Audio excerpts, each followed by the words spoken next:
Chapter 3 Early Indian Responses. Reform and Rebellion. 3.1 Social and religious reforms. The early policy of the East India Company was that of non-intervention in Indian social matters. Along with pragmatism that demanded continuation of existing systems, there was also a respect for traditional Indian culture that expressed itself in Warren Hastings' policy of Orientalism. It meant, as we have discussed in the previous chapter, an attempt to learn about Indian culture through a study of scriptures in Sanskrit and Persian languages, and to use that knowledge in matters of governance. The result of this endeavor was the establishment of the Asiatic Society of Bengal, the Calcutta Madrasa and the Sanskrit College at Banaras. Knowledge about the subject population, their social customs, manners and codes were regarded as a necessary prerequisite for developing permanent institutions of rule.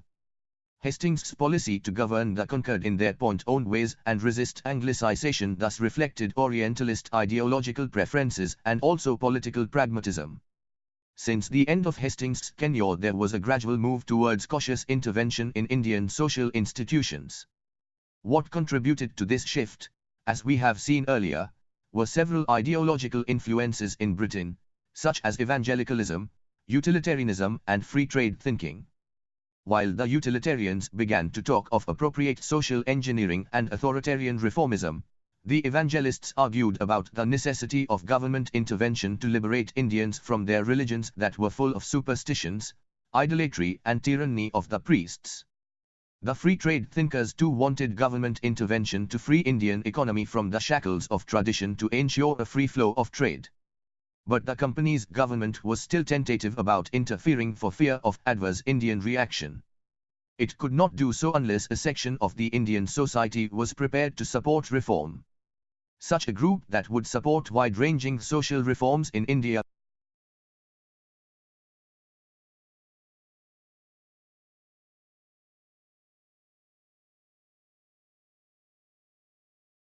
emerged through the introduction of English education, which became therefore the first and the most important area of intervention and innovation for the company's state in India.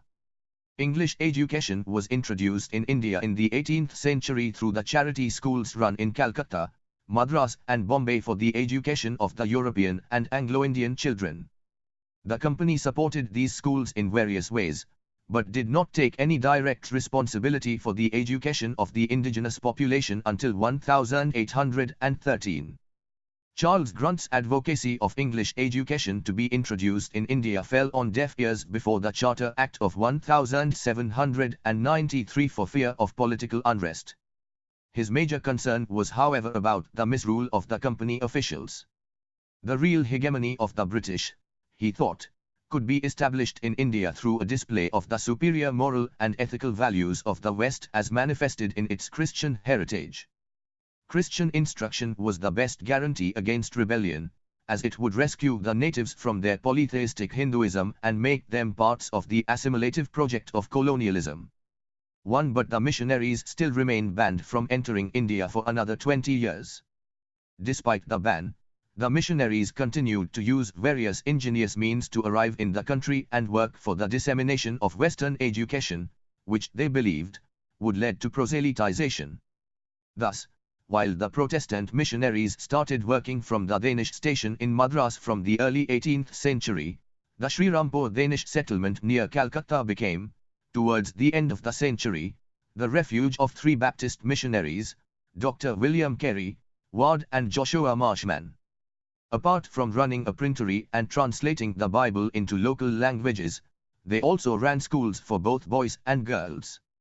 Unless they directly offended the religious sensibilities of the local population, the company's government tolerated such missionary activities, the number of which before 1813 was however very small. To the real beginning of Western education in India can therefore be dated from the Charter Act of 1813, which not only allowed the missionaries to travel to India, but provided for the allocation of 100,000 rupees per year for two specific purposes. First, the encouragement of the learned natives of India and the revival of and improvement of literature. Secondly, the promotion of a knowledge of the sciences amongst the inhabitants of that country, This was unprecedented in an age when publicly funded education was not in vogue even in England. The immediate concern of the Parliament in forcing the company into this commitment was http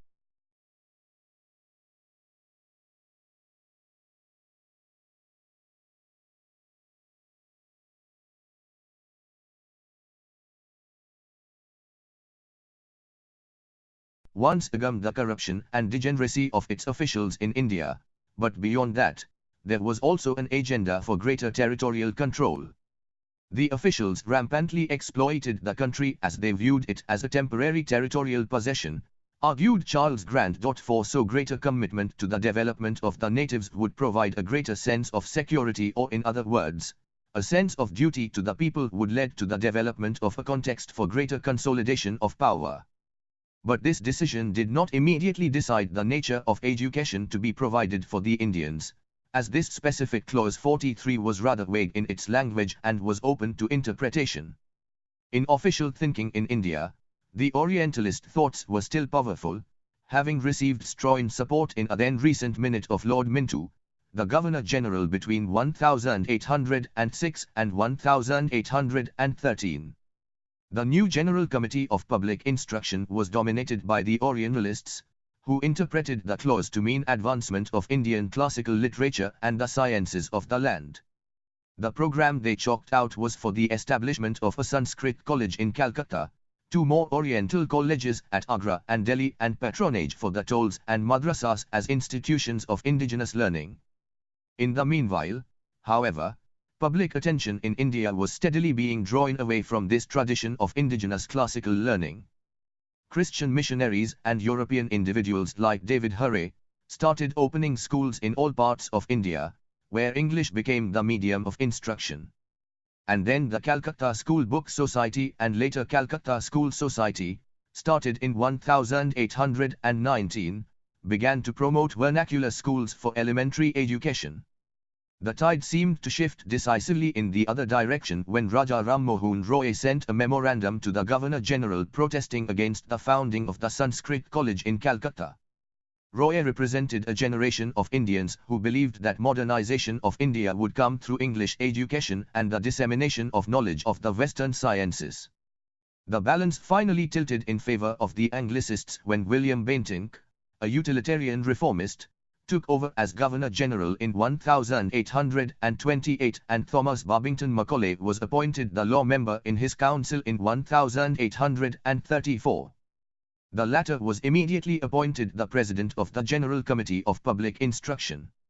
On 2 February 1835 he issued his famous Minute on Indian Education, which became the blueprint for the introduction of English education in India.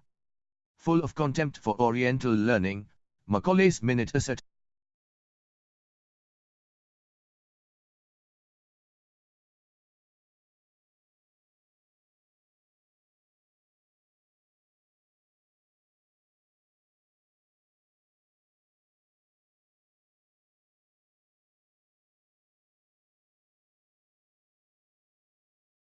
literature of India and Arabia.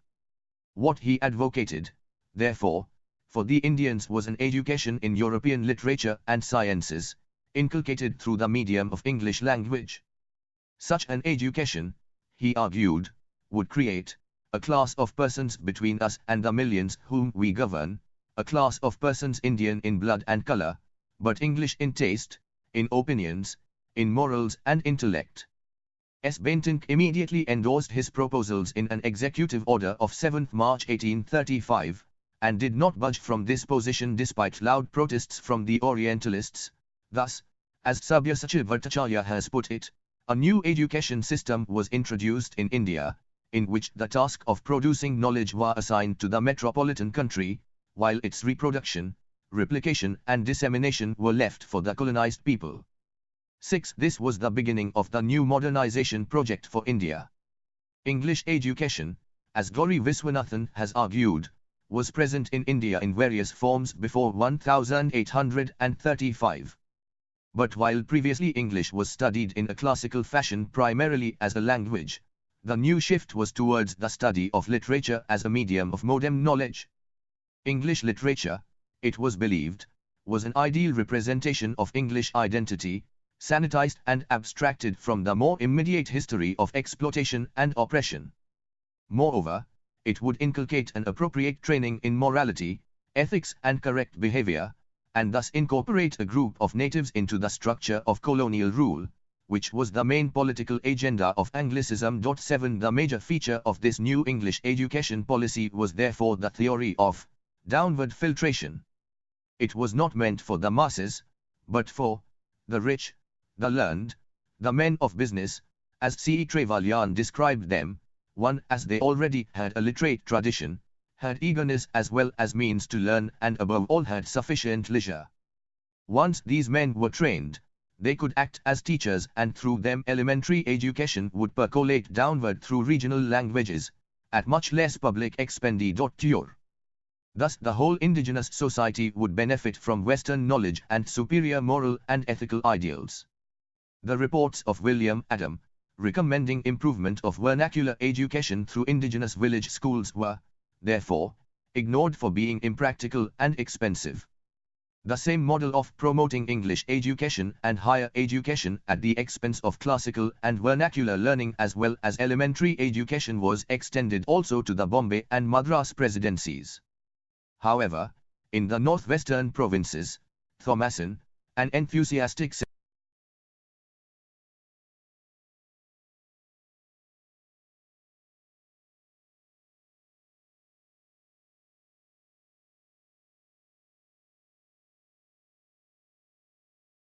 and he was so successful that Lord Dalhousie later recommended its extension to Bengal and Bihar. In 1854, Charles Wood's Education Dispatch also signaled a similar shift away from the downward filtration policy, as it recommended the extension of vernacular elementary education, which was endorsed by Dalhousie's administration. However, even in this shifting focus towards elementary mass education, it is not difficult to see a concern for the political economy of the empire that rested on the idea of division of labor.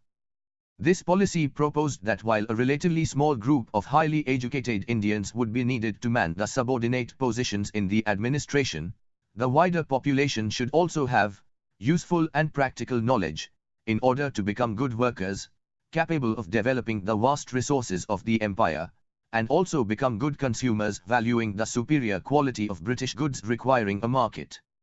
So while elementary and technical education was advocated for the masses, higher education was also given a further boost in 1857 through the creation of 3 universities in Calcutta, Bombay and Madras on the model of the University of London, which was found to be most suited to colonial conditions. Secondary schools, where the medium of instruction was still English, proliferated under the liberal grants in aid scheme, with missionary and private Indian initiatives.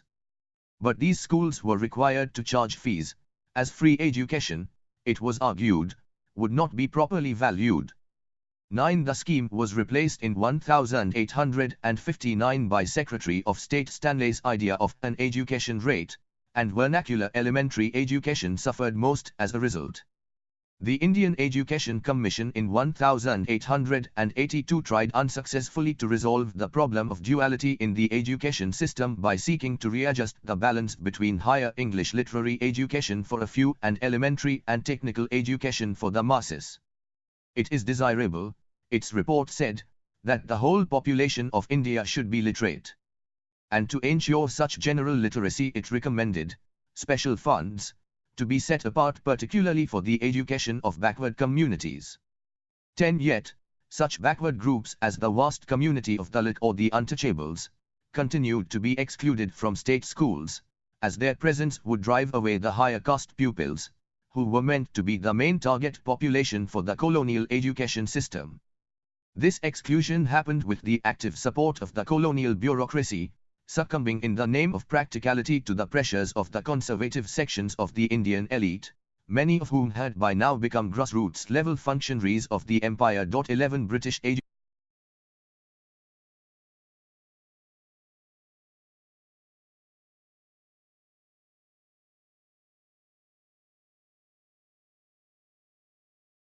and supported differentiation in Indian society. By 1885 there was in India, according to B.T. Macaulay's calculation, an English-educated class of about 55,000 natives.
And supported differentiation in Indian society. By 1885 there was in India, according to B.T. Macaulay's calculation, an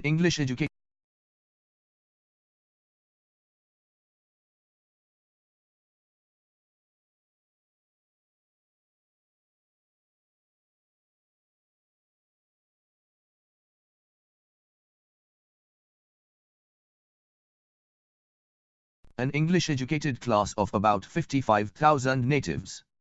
But in 1881-82 out of a total population of more than 195 million, only a little more than 2 million had attended elementary schools.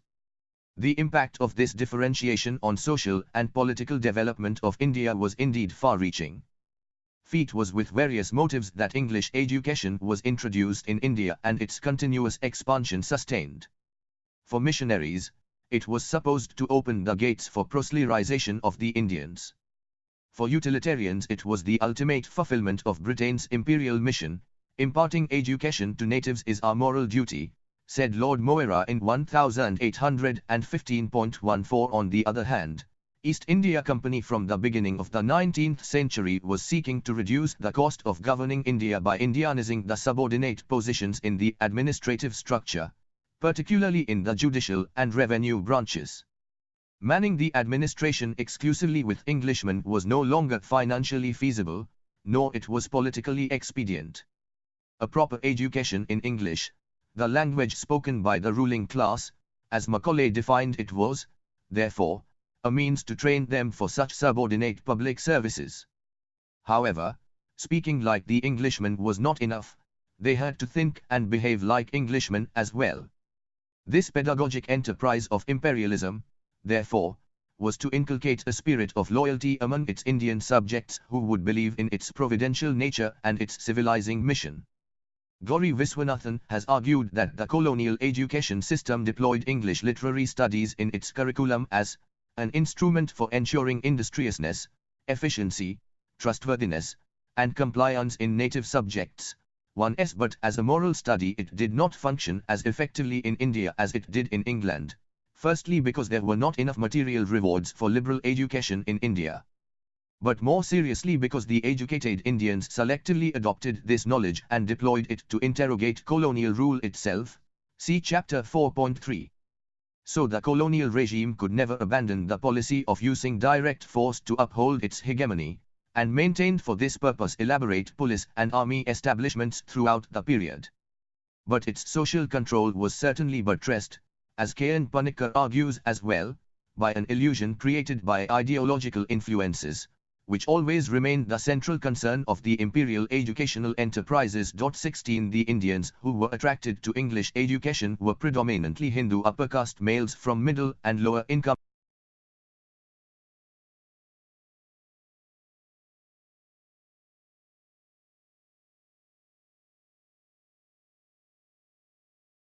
Economically very hard-pressed due to changes of the time. For most of them, education had a functional utility. It was a means of survival in difficult times, a tool for achieving economic prosperity and getting power, rather than just a pathway to intellectual enlightenment. However, When that material expectation faltered, it was their knowledge which became their best weapon for confronting an authoritarian colonial state, a story we will return to in the next chapter. Protagonists of English education like B.T. Macaulay argued long time ago that English education brought the native youth in contact with a body of thought which openly questioned many of the fundamental assumptions upon which the fabric of traditional values rested. 11 More precisely, we may identify this new body of thought as post-Enlightenment rationalism, which came to define modernity for a select group of educated Indians. They began to look at their own society through a prism ideologically constructed by such concepts as reason, utility, progress, and justice. In 1893, Rabindranath Tagore noted the emergence of a public in India, which was not yet matured, but keen to debate publicly through their newspapers and voluntary associations various issues affecting the well-being of their society. In other words, there was the rise of a civil society, though very limited it was, but articulate in defending its rights, while locating its identity in an Indian tradition. 18 But this tradition, it was also felt, needed reform, because within this specific colonial ideological context, all existing social practices and religious notions appeared to be signs of a decadent feudal society that had to be remodeled according to the values of a bourgeois social order. In other words, Enlightenment seemed to be the panacea for all the evils and backwardness that Indians were being blamed for this new elite, striving to move forward in a new global order intellectually defined for them by colonialism. Science now became a universal sign of modernity and progress, and came to constitute, as Gyan Prakash has suggested, an authoritative language of reform. 20 Although the colonial state would not provide scientific education for the Indian masses, intellectuals like Ram Mohan Roy proposed for his countrymen an education system that would focus on Western sciences. In Calcutta, in 1825, a society for translating European sciences was set up, followed by the establishment of the Society for the Acquisition of General Knowledge in 1838. This movement, which saw the development of scientific education as the key to national improvement, reached a major milestone when the Bengali intellectual Mahendra Lal Sircar established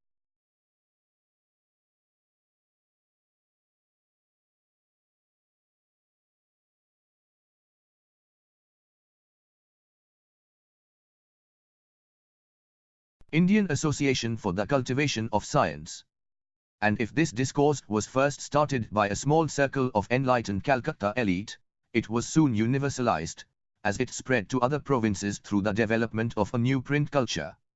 In North India, for example, the Banaras Debating Club founded in 1861, the Aligarh Scientific Society founded in 1864 by Sayyid Ahmed Khan, and the Bihar Scientific Society started in 1868, contributed to this discourse on the power of science, which then began to pervade the new territories of Hindi literary movements and Hindu revivalist campaigns. 21 However, the problem was to translate this scientific rationalist mentality of an elite into an effective social reform agenda affecting and involving the larger public. This new mentality had first become most conspicuous among the students of Henry Vivian Thoreau, a Eurasian teacher at the Hindu College in Calcutta, who developed among his pupils a spirit of free thinking. This controversial group, known as the Young Bengal, became notorious in their own times for their individual social rebellion, manifested through wining and dining in forbidden meat. But what was more important about them was that they posed an intellectual challenge to the religious and social orthodoxy of Hinduism. It was they who formed in 1838 the Society for the Acquisition of General Knowledge, where they discussed various aspects of Western science, and stood for a number of social reforms, such as the prohibition of caste taboos, child marriage, colleen polygamy, or the ban on widow remarriage. Yet, they could not usher in the desired age of reform. Their total faith in the British and in English education, their rationalism and scientism derived from the West set them apart from the masses of Indians, and they never succeeded in organizing any social movement in support of their proposed reforms. Their professed atheism, which was so avowed at the initial phase, declined soon, and their social radicalism too showed signs of backsliding, as they grew older and became established in society. Thus, ultimately, as Sumik Sarkar concludes, the young Bengal, the followers of the Rossio, left little distinctive or permanent impression on the plane of religion and philosophy, in 19th century India. 22. The challenge of the other Indian reformers of this period was to rediscover reason and science in their own civilization, and to reposition the modernization project within a cultural space defined by Indian tradition. These new intellectual stirrings created a reform mentality that did not reject Indian tradition, but sought to change certain, unreasonable, aspects of Hindu society, which did not conform to their new, rationalist, image of a glorious India.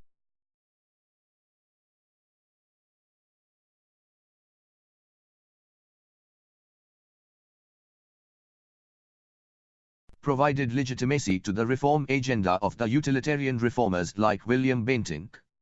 But since this mentality was still confined to a small circle of English-educated elite, the reform program could hardly be expected to succeed. Indeed, in the early 19th century a series of social reforms followed, being mainly reformed from above through government fiat. And as expected, these reforms remained on paper in most cases, as there was never any attempt to develop a modern social consciousness from below. Lord Wellesley, for example, in 1803 banned the religious custom of child sacrifice at Sagar Island in the Bay of Bengal. 23 But although this ritual practice was stopped, the less visible social practice of female infanticide continued unabated in western and northern India, where landowning high caste families, practicing hypergamy, found it difficult to get suitable grooms for their daughters or pay high amounts of dowry and resorted to clandestine killing of female offsprings at the time of birth. The British authorities sometimes tried to persuade them, and after 1830 sought to coerce them to desist from the practice, with little tangible effect. The talks of illegal ban were halted by the revolt of 1857, and were kept on hold until 1870, when finally the Female Infanticide Act was passed by the Viceroy's Council. But even after that the census authorities reported abject neglect of female children, resulting in high mortality that could not be detected or prevented by the law. 24 The greatest achievement that Lord Bentinck is remembered for is the prohibition of sari or self-immolation of widows on the funeral pyres of their dead husbands. It was a social practice prevalent in India from ancient times, but as a modern researcher confirms, it has always been very much the exception rather than the rule in Hindu life. 2s During the Mughal period, it was practiced only by the Rajput princely families in central India and Rajasthan and in the kingdom of Vijayanagara in South India. During the British period in the late 18th and early 19th centuries, the practice was revived on a wider scale in areas which experienced the highest rate of development under British administration, i.e., the capital city of Calcutta and districts around it. Here it became popular not only among the upper castes, but also among the peasant families of lower and intermediary castes, who achieved social mobility and then sought to legitimize their new status by imitating their caste superiors. 26 Apart from this sociological reason and the religious notion of an ideal wife who would follow her husband in life and in death, the other factor was the greed of the relatives, which the new prosperity of the families had possibly engendered. The practice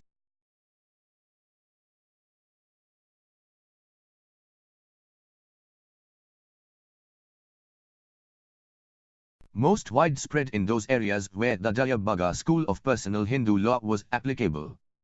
As compared to the Mitakshara school, it allowed the widow relatively greater right to inherit her deceased husband's property. Although the Christian missionaries had first started attacking the institution, it was a strong abolitionist campaign under Raja Ram Mohan Roy that gave the movement its real momentum. Finally, Governor General Bentinck prohibited sari in 1829 by a government regulation, which could not be overturned by a Hindu petition from the anti-abolitionist Dharm Sabha to the Privy Council in 1830. But although the incidence of sari declined gradually after the regulation, The idea and the myth of sati persisted in popular culture, despite the modernist critique of the Western-educated middle classes and the reformist zeal of the colonial administration. The idea was continually reaffirmed through epics, ballads and folk tales, to reappear again in public life as late as in 1987 in the much-publicized sari of Roop Kanwar at village Deola in Rajasthan. 27 Even more ineffective was the other reform movement of the mid-19th century that sought to promote widow remarriage. Its main protagonist, Ishwarchandra Vidyasagar, like his predecessor Ram Mohan Roy, also looked to the colonial state for a piece of legislation. The Hindu Widows Remarriage Act of 185-6, which legalized such marriages, could not however make this practice socially acceptable. On the contrary, as Lucy Carroll has argued, the legislation was intrinsically conservative in character, as on remarriage it disinherited the widow of her deceased husband's property, and thus endorsed the Brahmanical norm of rewarding only the chaste, prayerful widow. 2s The movement ended in what Vidyasagar's biographer Ashok Sen has called an unavoidable defeat. 29 He failed to see many widows remarried, as for that he needed social consent, which could not be generated by the power of the colonial state.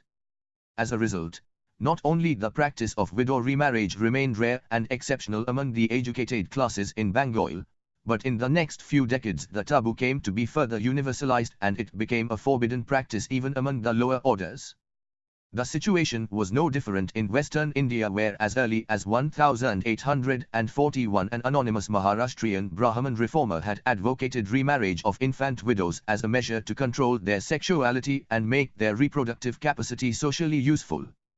The movement to promote widow remarriage spread among the Western educated middle classes in the 1860s and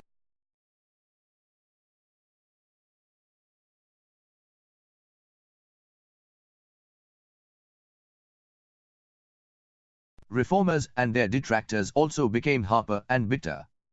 In 1866 Vishnu Shastri Pandit started a society for the encouragement of widow remarriage, while high opponents also formed a rival organization. In 1870, the reformists suffered a setback when in a public debate in Pune, they were found to be at fault by Sankaracharya of Kavirmath and many of them accepted the ritual of penance. Although there were exceptional widows, like Pandita Ramabai, who made her mark in Maharashtrian public life, more on her in chapter 7.5, the movement for the remarriage of widows ended in a whimper, as by the end of the century only 38 widows had been remarried and in those cases too, the couples were subjected to enormous social pressure and ostracism. And now, the prohibition on widow remarriage became even more widespread, as it became also a lower caste social practice, despite non-Brahman social reformer Jyotirao Phule's spirited attacks on enforced celibate widowhood. 31 In the Telugu-speaking areas of Madras Presidency, the reform movement in support of widow remarriage was started by Vyasalingam Panrulu, who founded in 1878 a society for social reform for this purpose. The first widow remarriage in the region was officiated by him in 1881 in his hometown Rajahmundry, in the face of stiff opposition. Gradually, support for the reform increased and in 1891 a widow remarriage association was formed with the patronage of the prominent citizens of the town. 32 But this enthusiasm notwithstanding, by this time only 3 such marriages had been arranged by the reformers. 33 The situation varied widely from region to region, for in Haryana, where the practice of widow remarriage was already in vogue at a large scale, the new act provided such marriages with legitimacy and further social acceptance. The colonial legislation for reform, in other words, had a very uneven impact on Indian society.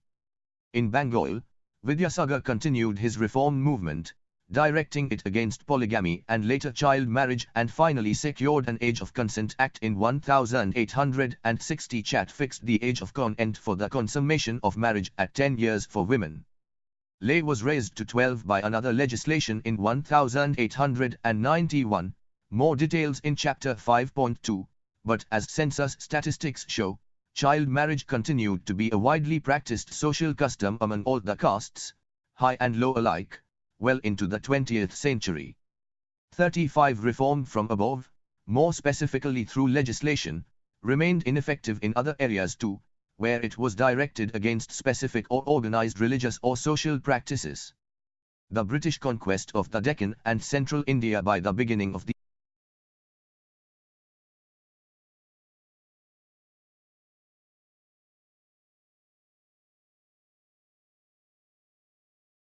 19th century created the reformist urge to establish Pax Britannica in those unsettled territories. But that became a difficult proposition as the disbanding of armies by the Indian chiefs and the general contraction of job opportunities increased the rate of crime, particularly robbery, by roving armed gangs. To this was added the official distrust for the wandering monastic orders, which challenged the very British ideal of a settled tax-paying peasant community. Hence all these various peripatetic groups were stereotyped into a colonial construct, called thugs, who were believed to have been members of a fraternity, traditionally involved in robbery and ritual killings in the name of religion. The campaign against Thuggee was initiated in the 1830s in assertion of the same humanitarian mission of British paramountcy championed by Lord Bentinck. The purpose of the campaign, as Radhika Singha has argued, was not to root it out through education or regeneration of the indigenous society. The Thuggee Act, XXX, of 1836 and the Thuggee Department were simply aiming at policing and prosecuting gangs seen as perpetrating a crime in the name of religion. But it proved to be a difficult task. In 1839, Sir William Sleeman, the architect of the campaign, claimed that Thuggee as an organized system had been exterminated. In reality, what happened was that he realized the difficulty of prosecuting various groups of peripatetic mendicants on charges of Thuggee. He therefore preferred to try more flexible strategies for policing such communities. 36 legalistic reforms were even more ineffective against less visible or less organized social customs that remained parts of people's everyday culture for centuries. An ideal example of this was the abolition of slavery in 1843. Slavery had been abolished in Britain in 1820, and in India the colonial administrators continued to detect its existence in various forms. The agrarian relations in India were complex, marked by numerous structures of labor dependencies, many of which, viewed through the post-Enlightenment lens of the freedom and freedom opposition, looked like slavery in British eyes. The Charter Act of 1833, therefore, instructed the Government of India to abolish slavery, and parliamentary pressure continued to mount until its legal abolition. But since the actual forms of bondage differed, particularly so far as agrestic slavery was concerned, the impact of the legal ban was also very limited. Caste, customs and debt kept the agricultural laborers bonded to their landlords in various ways and for a very long time to come. It is interesting to note that women's status became the main focus of the reforming activities of the colonial state as well as of the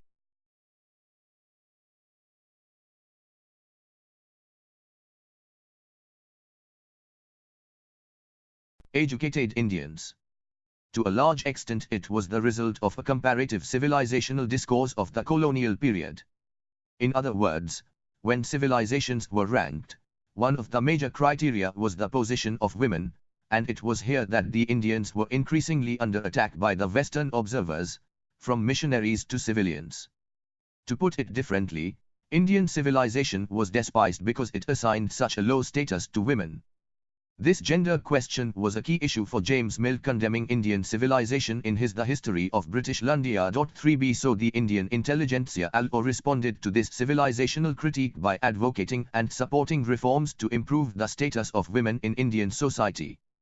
Such reforms, as we have seen, affected only a few women belonging to their own classes, and that too in a very restricted way, as these women remained recipients of male patronage and never became involved in these reformist projects as conscious subjects of their own history. This early 19th century public discourse on reform thus not only had limited impact on society as a whole, it also signified the patriarchal control of the educated Indian males over the private sphere or the domestic arena reserved for women. 39 It is simplistic to suggest that the great reformers of the 19th century were not concerned about the we-if-are of women, But the reforms were not just for women, and we will return to this topic in a short while. Another response of the educated Indian elite to such civilizational critiques was to reform Hinduism from within in the light of post-Enlightenment rationalism. This phenomenon is often celebrated in the older historiography as the Bengal Renaissance, or the 19th century Indian Renaissance. Although the use of the term Renaissance is problematic, this cultural movement essentially involved attempts to discover rationalism in India's past and thus to reposition her religious and philosophical traditions within the critical terrain of reason. The movement was started in Bengal by Raja Ram Mohan Roy, who is often described as the father of modern India. He was one of those upper caste gentry whose power and position had been enhanced by the permanent settlement and other opportunities opened up by colonial rule. Ram Mohan imbibed rationalism from his early training in the 18th century Perso-Arabic literature. Eventually, he studied Vedantic monism and after his migration to Calcutta in 1815 was exposed to Christian Unitarianism. Such intellectual influences motivated him to contest the missionary claim of superiority of Christianity.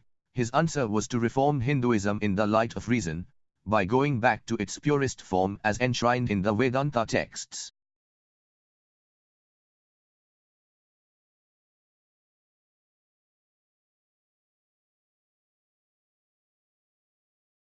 Priestcraft and polytheism, and translated the Upanishads into Bangla to demonstrate that ancient Hindu scriptures themselves propagated monotheism.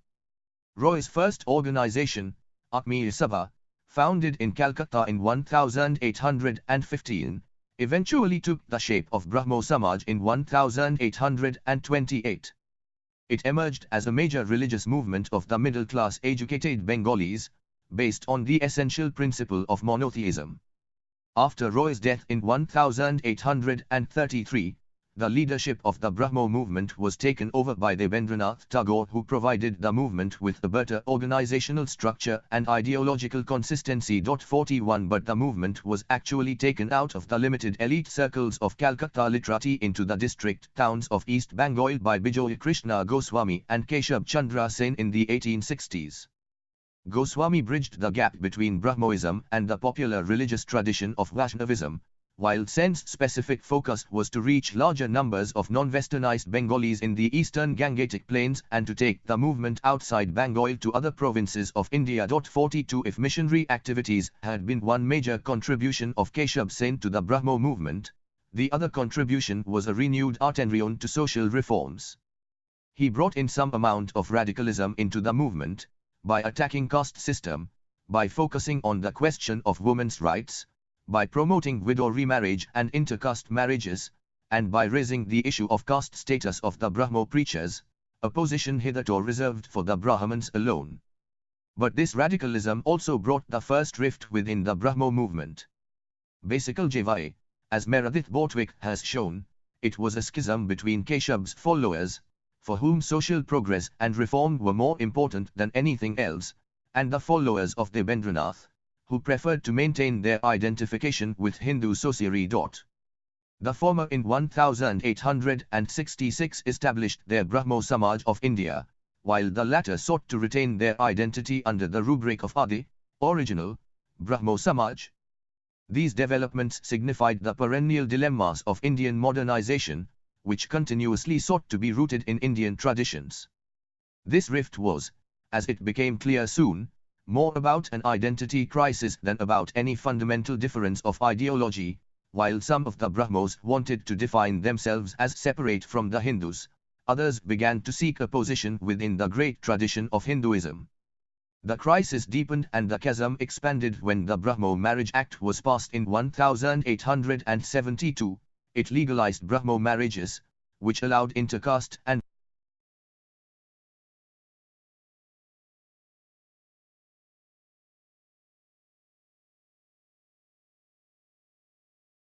contracting parties declared themselves to be non-Hindus.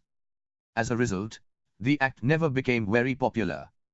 Sen himself later retreated from his radical position, condemned the act for promoting godless marriages, and later came closer to the Hindu ascetic Ramakrishna Paramahansa. This gradually led to another rift in the Brahmo Samaj in 1878. When Sen arranged the marriage of his minor daughter with the Maharaja of Cooch Behar, his followers parted company and formed the Sadharan Brahmo Samaj. In 1881 Sen formed his Naba Bidhan, new dispensation, and started moving towards a new universalist religion. But by this time successive ideological rifts and organizational divisions had weakened the Brahmo movement, confining it to a small elite group. And then it succumbed to a neo-Hindu aggressive campaign for revivalism, rather than reformism, as a bold assertion of Hindu identity vis-a-vis the West, more in Chapter 5.2. In Western India, reformism began in the early 19th century in two different ways.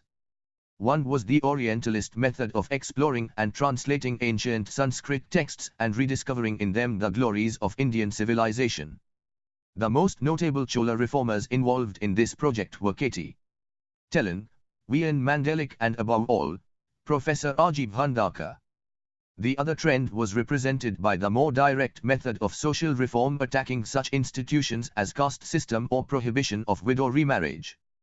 This was undertaken by a number of individuals like Mehtaji Dogaram Mancharam, Kasondas Mulji, or Dedoba Pandurang, who were involved in organizations like Manav Dharm Sabha, founded in 1844, or the Paramhansa Mandali, founded in 1849. The latter organization followed the iconoclastic radical tradition of the Darosians in Bengal, but in order to avoid any frontal confrontation with the wider community, they operated like a secret society. Revelation of its membership in 1860, therefore, quickly led to its demise, leaving very little achievement to its credit. 46 However, in the meanwhile, STEM education had made headway in Maharashtra and the Gujarat region, creating a critical core group looking for reform. In such a context, the two visits of the Bengali Brahmo missionary Keshab Chandra Sen to Bombay in 1864 and 1867 had a profound impact indeed. As a direct consequence of that, the Prarthana Samaj, Prayer Society, was founded in Bombay in 1867. Although its founder-president was Achanaram Pandurang, the real spirit behind it was Mahadev Gobind Ranade, who was ably assisted by Bhandakar and N.G. Chandavrakar. K.T. Tellon, who attended the Samaj services regularly, never became a member.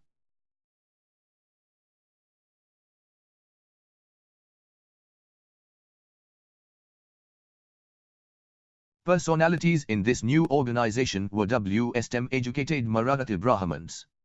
As for its philosophy, like the Brahma Movement, the Prarthana Samaj also preached monotheism, denounced idolatry, priestly domination and caste distinctions. Later it developed a syncretism and connected itself to the Maharashtrian Bhakti tradition. The Prarthana Samaj maintained its distinction from the Brahmo movement of Bengal. The most notable distinction was in its cautious approach in contrast to the relatively more confrontational attitudes of the Bengali Brahmos. The peculiar feature of the movement in Bombay Presidency, Ranade pointed out, was that its goal was not to break with the past and seize all connection with our society. The reforms it sought were to come gradually, not cataclysmically, wrecking the structure of the society. Modernization, in other words, was to be accommodated within the cultural space of tradition, without signaling a sharp break. It was this gradualist approach which made Prarthana Samaj relatively more acceptable to the larger society. Branches were opened in Pune, Surat, Ahmedabad, Karachi, Kirki, Kolhapur and Serra. Its activities also spread to South India, where the movement was led by the Telugu reformer Vyasalingam Panrulu. By the beginning of the 20th century, there were 18 branches in the Madras Presidency. 49 But on the other hand, this cautious approach also brought the Prarthana Samaj face to face with its first crisis. In 187 Swami Dayanand Saraswati visited Gujarat and Maharashtra and offered the possibilities of a more radical and self-assertive religious movement. A group of Samaj members, under the leadership of S.P. Kelkar, felt attracted to the Swami's Aryan ideology, and broke away. Although the dissident group later came back to the fold of Pradhana Samaj, this marked the beginning of a different kind of religious politics in Western India, which was marked more by cultural chauvinism than reformism. This rupture in the tradition of reform came through the religious movement started by Swami Dayanand Saraswati, who founded his Arya Samaj in 1875. Dayanand invoked the authority of the Vedas as the most authentic Indian religious texts, and sought to purge Hinduism of all its post-Vedic accretions. It is difficult to ignore the Western Orientalist touch in his discourse that tried to project Hinduism as a religion of the book, like Christianity and Islam. But what is more important, in his aggressive response to the West, he fully appropriated the Western intellectual discourse of reason and science and deployed them against his adversaries. He claimed that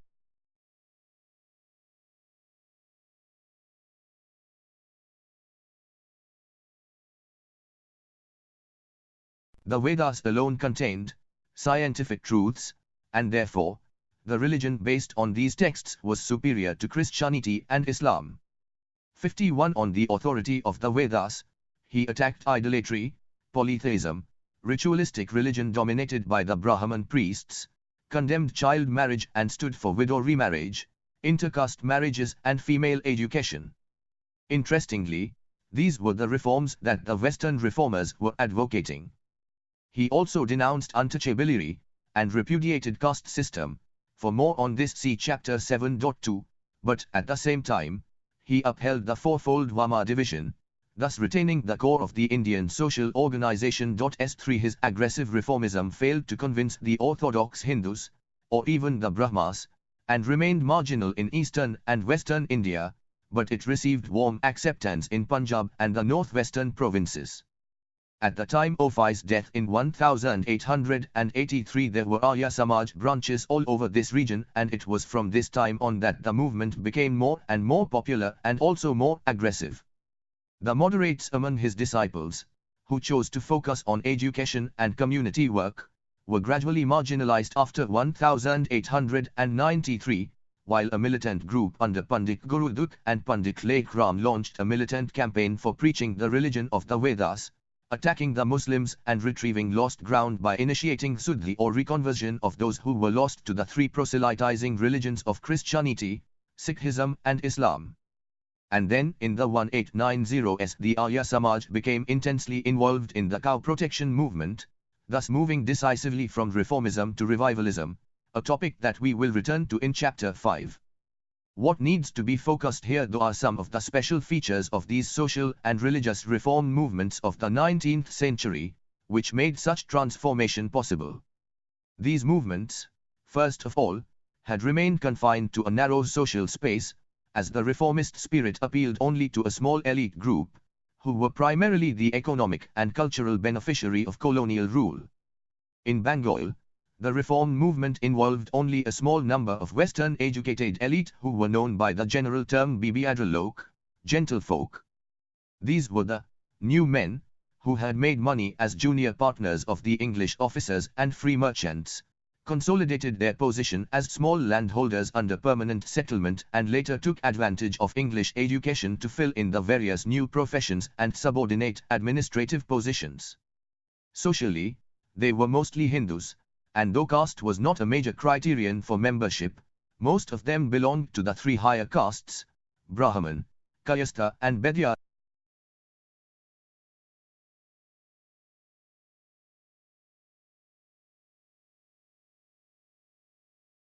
Movement was almost exclusively patronized by these groups, and although it spread from Calcutta to district towns and to other provinces, it remained alienated from the masses. The reformers never even tried to take the reform to the people, as the language of reform, the chaste Sanskritis Bengali prose of Ram Mohan Roy for example, remained incomprehensible to the uneducated peasants and artisans. Similarly in Western India, the members of the Pradhana Samaj were the English-educated Chirpavan and Saraswat Brahmins, some Gujarati merchants and a few members of the Parsi community. In 1872 the Samaj had only 68 members and about 150 to 200 sympathizers. And in Madras Presidency, where English education made much slower progress and caste domination of the Brahmins remained unshaken, the reform ideas took longer to appear. 58 Indeed, the general high caste character of the reform movements of the early 19th century explains to a large extent the relative silence on the caste question. Untouchability as an issue of social reform had to wait until the beginning of the 20th century and the arrival of Mahatma Gandhi in Indian public life after World War I. More on this in Chapter 7.2.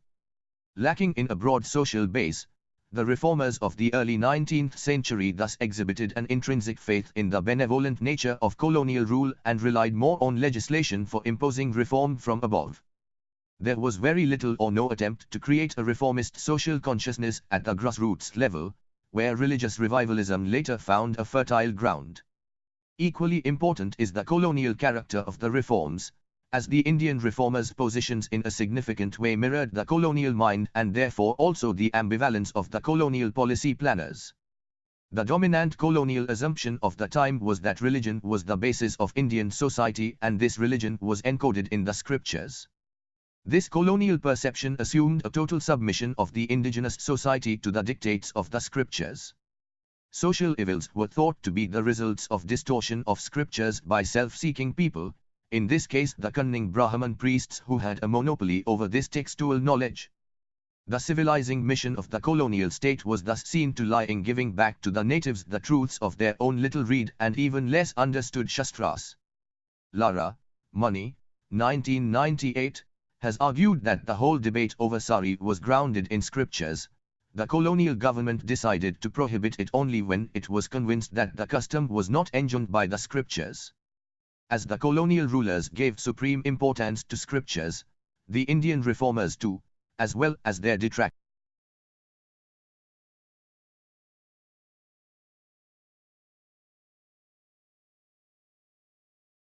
referred to ancient religious texts to argue their respective cases. The brutality or the irrationality of the custom, or the plight of women, whom the reform was intended for, were lesser concerns in a debate, which was more on the definition of tradition.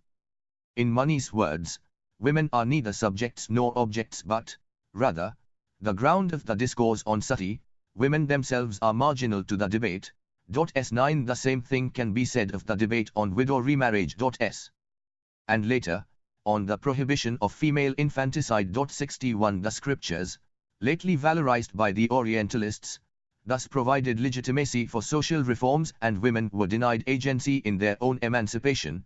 More discussion on the woman's issues in Chapter 7.5. This brings us to the inner tensions of colonial modernity, as it is not proper to say that the Indian reformist discourses just reflected some colonial formulations. The early writings of Ram Mohan Roy are indeed full of humanistic pleas to ameliorate the conditions of Indian womanhood. 62 He talked of scriptures when advocating the abolition of sari, as that was how he could sell his reform to a cautious colonial government and to a reticent Hindu society reluctant to accept change. But this traditionalism notwithstanding, his clinching arguments, as Tapan Rai Chaudhuri has pointed out, anticipate the idiom and stances of contemporary feminism. 63 Roy's rationalism was indeed pre-colonial. In his early writings in Persian he had taken a totally rational approach to religion that nearly amounted to a negation of religion itself. However, after his contact with Christianity and Western free trade thinking in Calcutta, he became more moderate or perhaps more ambivalent. 64 One has to admit that a sharp tradition-modernization dichotomy is not intellectually conducive to understanding the process of reform in 19th century India. 65 The perceptible ambivalence in the position of the reformers was clearly the outcome of a colonial context. Against the claims of a totalizing influence of the colonial discourses, one may point out that no hegemony is ever that absolute that it allows no space for autonomy. Although Indian modernizers looked towards the colonial state for support and direction and post-Enlightenment rationality shaped their visions, they could neither leave their tradition, nor forget their Indian identity. The Indian modernization project therefore always felt a compulsion to construct a modernity that would be located within Indian cultural space. To summarize their position in Christophe Getrelot's words, they undertook to reform their society and its religious practices in order to adapt them to Western modernity while preserving the core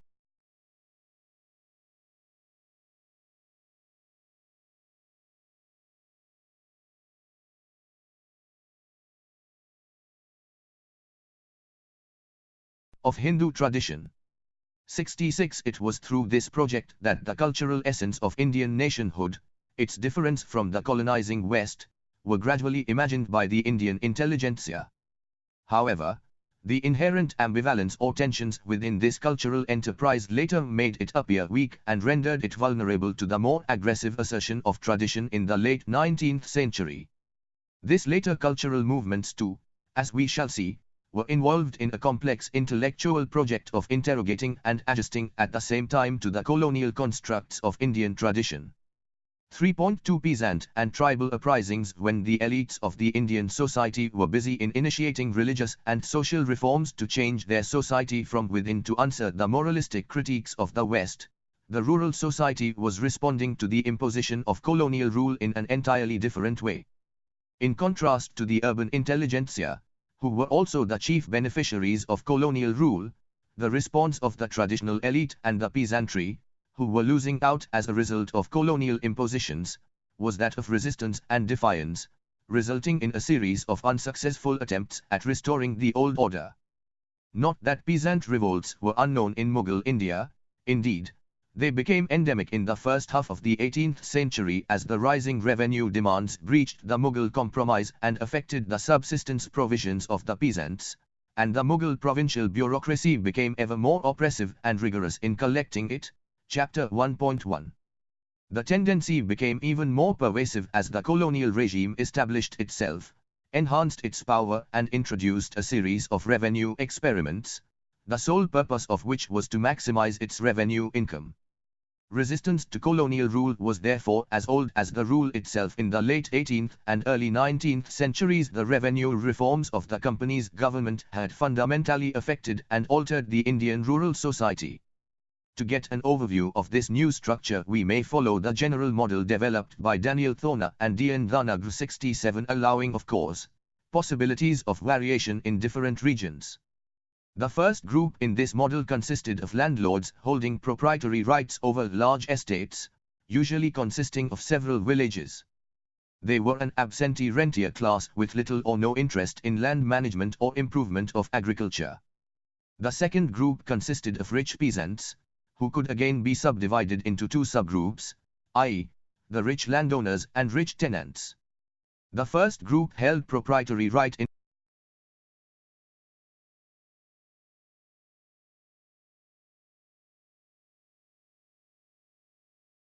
usually in the same village and took personal interest in cultivation, if not actually participated in it.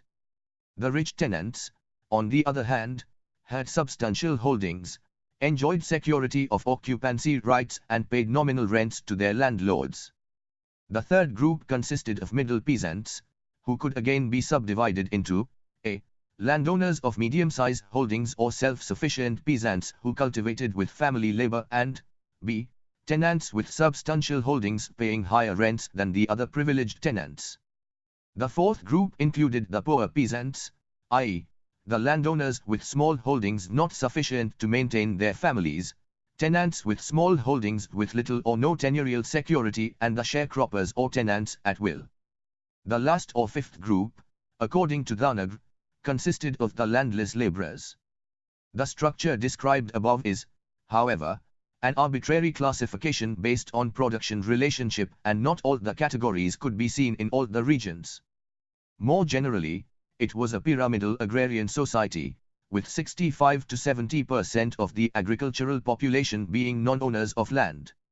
These complexities of the agrarian social structure actually developed more fully in the late 19th century rather than in the pre-1857 phase.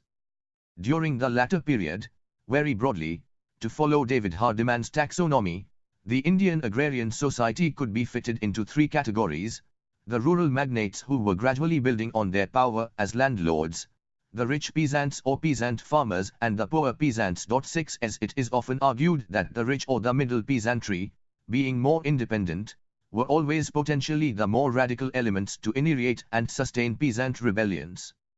But in the late 18th or early 19th century India, the land reforms and the high revenue demands of the company's government had so severely affected the entire rural population that all sections of the peasantry in different parts of the country participated in a series of violent protests. So here we will talk about peasants, rather than any finer divisions among them who rose against the company Raj and all chose who stood for it or benefited from it. During the first century of British rule there were, first of all, a series of uprisings which Kathleen Gow has called restorative rebellions, as they were started by disaffected local rulers, Mughal officials or dispossessed zamindars. In most cases they were supported by the local peasants, whose primary goal was to reinstate the old order or restore the existing agrarian relations. One could mention in this regard the revolt of Raja Chet Singh and other zamindars of Awadh in 1778-81, followed by that of the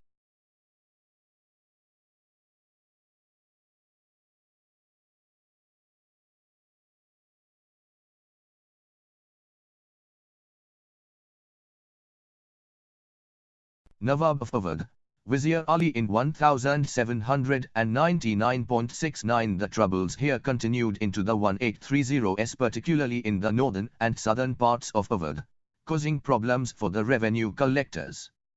Then followed a rebellion of the Bundela Rajput chieftains in 1842, disrupting agriculture and endangering trade routes in the region for few years.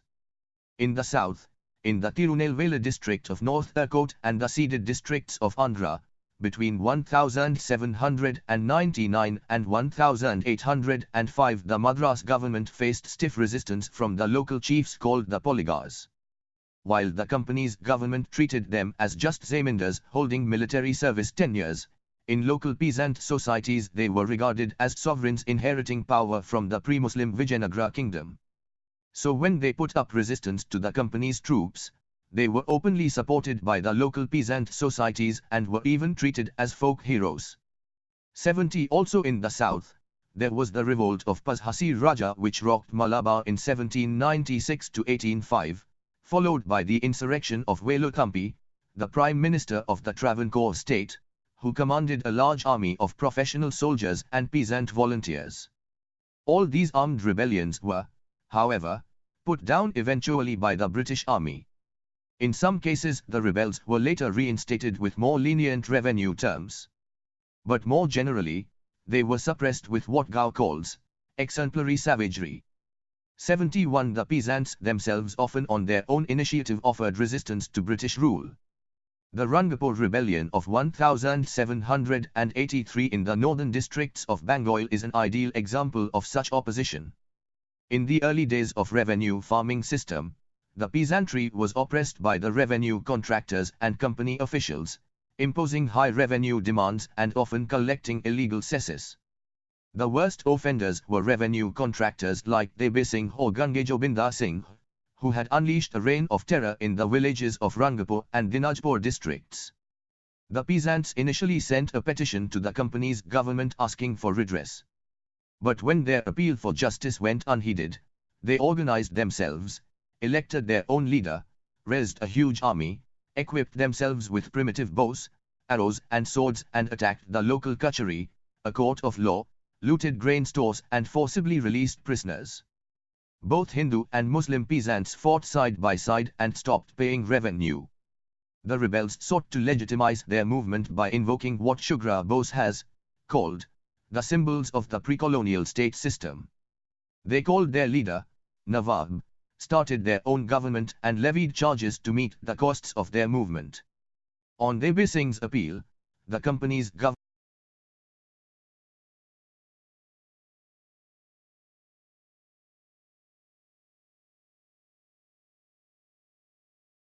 under Warren Hastings sent troops to put down the rebellion.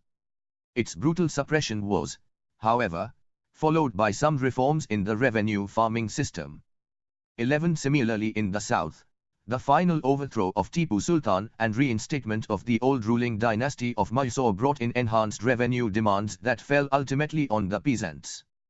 Rampant extortion by corrupt officials further aggravated their desperate situation, motivating them to rise in open rebellion in 1830-31 in the province of Nagar.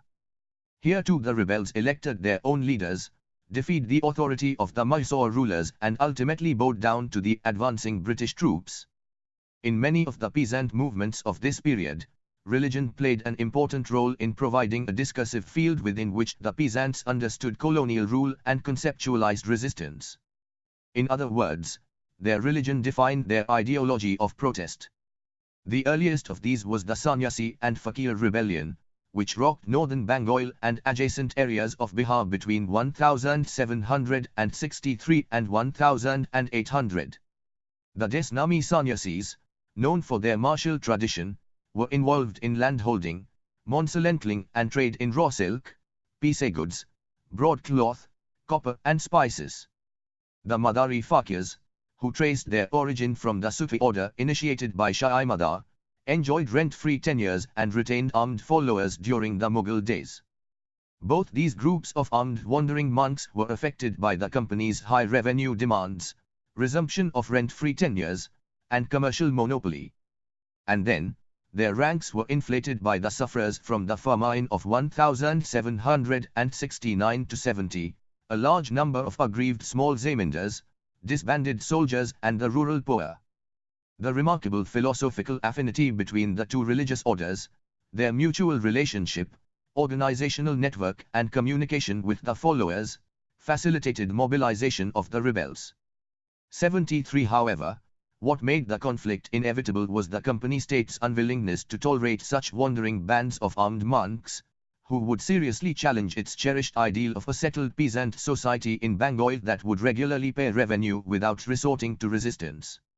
11 Therefore, from the beginning of the 1760s until the middle of 1800s, recurrent confrontations between the Sannyasi Fakirs and the armed forces of the East India Company took place in a wide region of Bengal and Bihar, and the number of participants rose up to 50,000 at the height of insurgency, which, however, began to decline after 1800. But soon another movement developed in the Sherpur Pargana of Mymensingh district in East Bengal, where Karim Shah and later his successor Tipu Shah started a new religious movement among the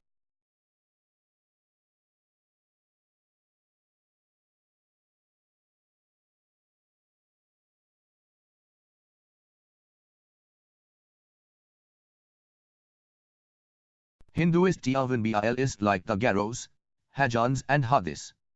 As the company's rule consolidated itself in this region and the zamindari system became more firmly entrenched under the permanent settlement, the peasants' grievances rose against the illegal abwabs exacted by the zamindars and the new revenue settlement effected by the deputy collector Dunbar. In such circumstances, around 1.824 Tipu's Paglapanthi sect held out a promise of a new regime and just rents. The new spirit gradually spread over the whole region and took the shape of an armed insurrection, which had to be crushed with the help of the army in 1833-1s. Simultaneously in another part of Bengal, a religious movement called Tariqa-i-Muhammadiyya was developing under the leadership of Tiru Mir. Starting his career as a hired Mussulman for the local Zanindars, he later went to Mecca, and was initiated by Sayyid Ahmad Barelvi. He came back to preach Islam in a 250 square mile area in the northern part of the district of 24 Parganas on both sides of the rivers Jamna and Lachamti. His followers came mainly from the poor Muslim peasants and weavers, who were organized into a community with distinctive dress and beard as markers of identity. As this self-assertion of the peasantry challenged the established relations of power, the local zamindars tried to curb them in various ways, by imposing, for example, a tax on beard. Tiru Mir and his followers defied the existing authority as represented by the local zamindars, the indigo planters, and thus rate is equal to established their own regime, started collecting taxes and struck terror in the region. The government ultimately had to mobilize the army and artillery, and on 16 November 1831 blew off Tim's bamboo fortress to crush his movement. 76 Around the same time, another religious movement called the Faraiji movement developed among the peasants of eastern Bengal, under the leadership of Haji Shariatullah. The Tariqah movement described above owed its origin to the school of the 18th century Sufi Saint Shah W. Aliullah of Delhi and derived its inspiration from Shah Sayyid Ahmad of Rai Bareli, the followers of whom were commonly known in colonial parlance as Wahhabis. And the Fariji movement, on the other hand, was indigenous in origin. It sought to purify Islam by purging all un-Islamic beliefs and practices and by signifying Quran as their sole spiritual guide. The importance of this movement lay in its social roots, as the rural Muslim poor of East Bengal united under this religious sect and revolted against landlords, indigo planters and the British rulers. Although Hindu landlords felt the main brunt of their angst, Muslim landlords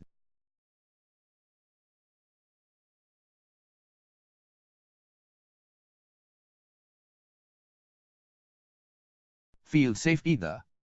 When Shariatullah died in 1839, his son Dudu Miah took over the leadership and mobilized the peasantry around an egalitarian ideology. Land belonged to God, he declared. Collecting rent or levying taxes on it was therefore against divine law. 79 He built a network of village organizations in the districts of Faridpur, Bakraganj, Decca, Pabna, Tipura, Jaisur and Noakhali. He held local courts as alternatives to British judicial institutions, and collected truces to meet the expenses of his movement. Violent clashes with the zamindars and planters occurred throughout the 1840s and 1850s. There was a temporary lull in the movement after Dudu Miah's death in 1862, but then it was renewed again at a different scale by his successor Naya Miah in the 1870s. See Chapter 4.2 for more details. A similar peasant movement of the 1840s and 1850s where religion played an important role was the Mopla uprising in the Malabar region of South India. The Moplas, or Mapilas, were the descendants of Arab traders who had settled in this region and had married local Naya and Kaya women. Later their ranks inflated through conversion of lower caste Hindus like the Cherundras, a slave caste whose emancipation under the Slavery Abolition Act of 1843 had put them in greater social problems. Gradually the Moplas became dependent on agriculture and turned into a community of cultivating tenants, landless labourers, petty traders and fishermen. When the British took over Malabar in 1792, they sought to revamp the land relations by creating individual ownership right in land. The traditional system stipulated an equal sharing of the net produce of the land by the Janme, holder of Anmam Kenyo, the Kanamdar or Kanakaran, holder of Kanam Kenyo, and the cultivator. The British system upset this arrangement by recognizing the Janme as absolute owners of land, with right to evict tenants, which did not exist earlier, and reduced other two categories to the status of tenants and leaseholders. Apart from that, overassessment, a huge burden of illegal cesses and a pro-landlord attitude of the judiciary and the police meant that the peasantry in Malabar, writes K.N. Panik. Lived and worked in conditions of extreme penury entailed by the twin exactions of the Lord and the Stare. A series of incidents therefore occurred in Malabar throughout the 19th century, which registered the protest and resistance of the rural poor to acts of oppression and exploitation. 82 But the most important aspect of this agrarian relations was that the majority of the Janme were high caste Hindus and the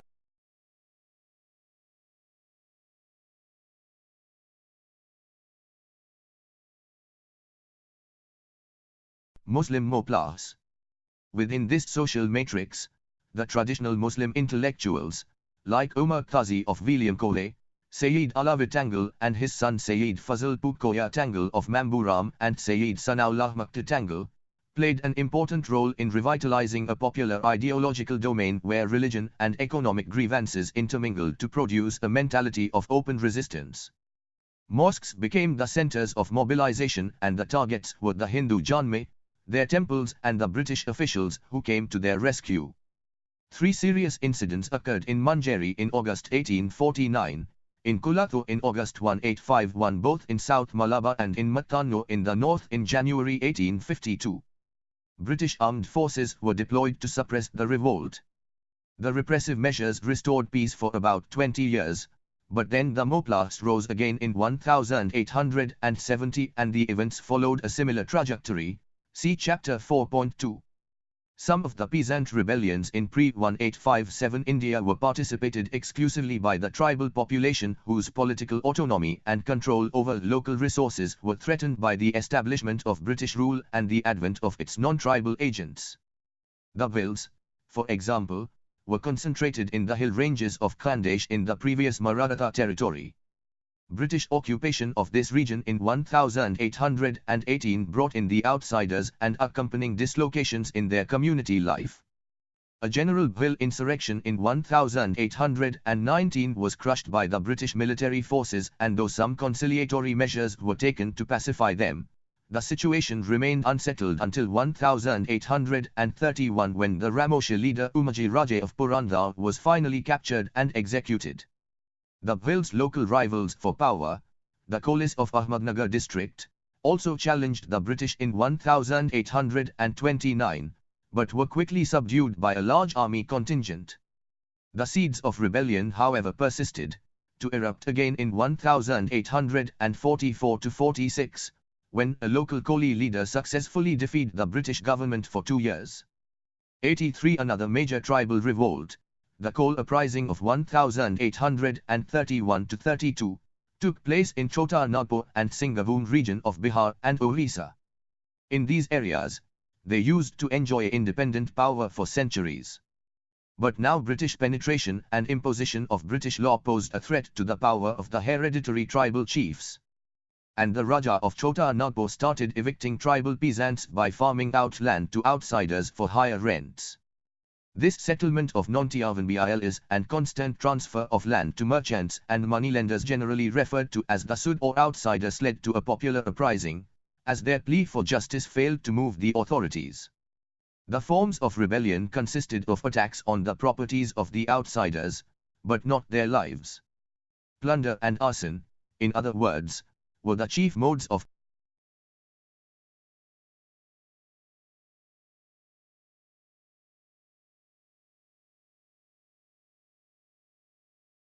peasant protest, while the rate of killings was negligible.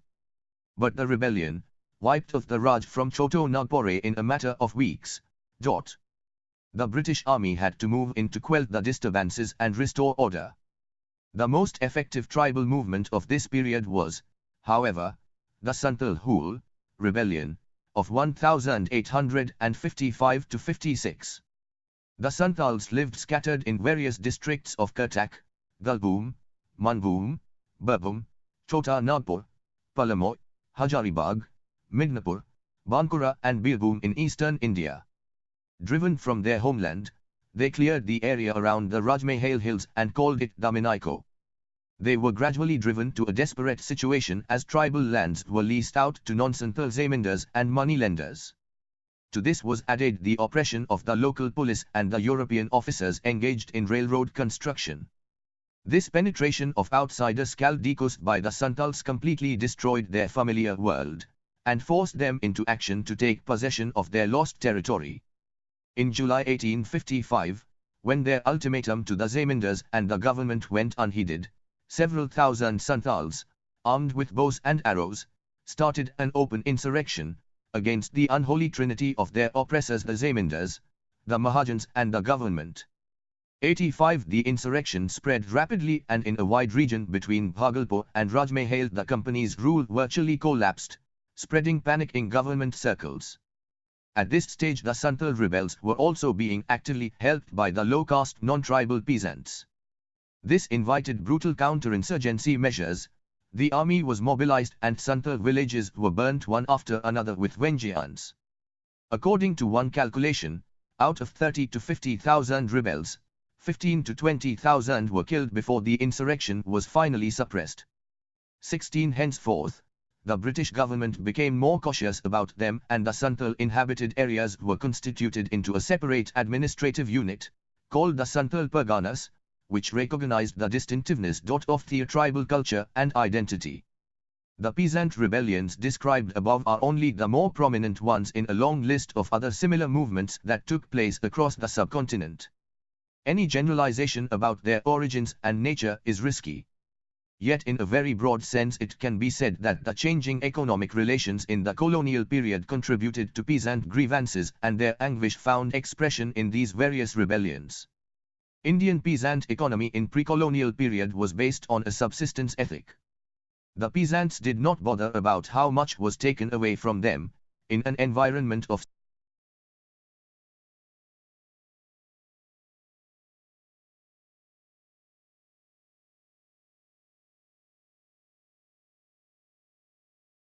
happy if they were left with enough provision for their basic needs.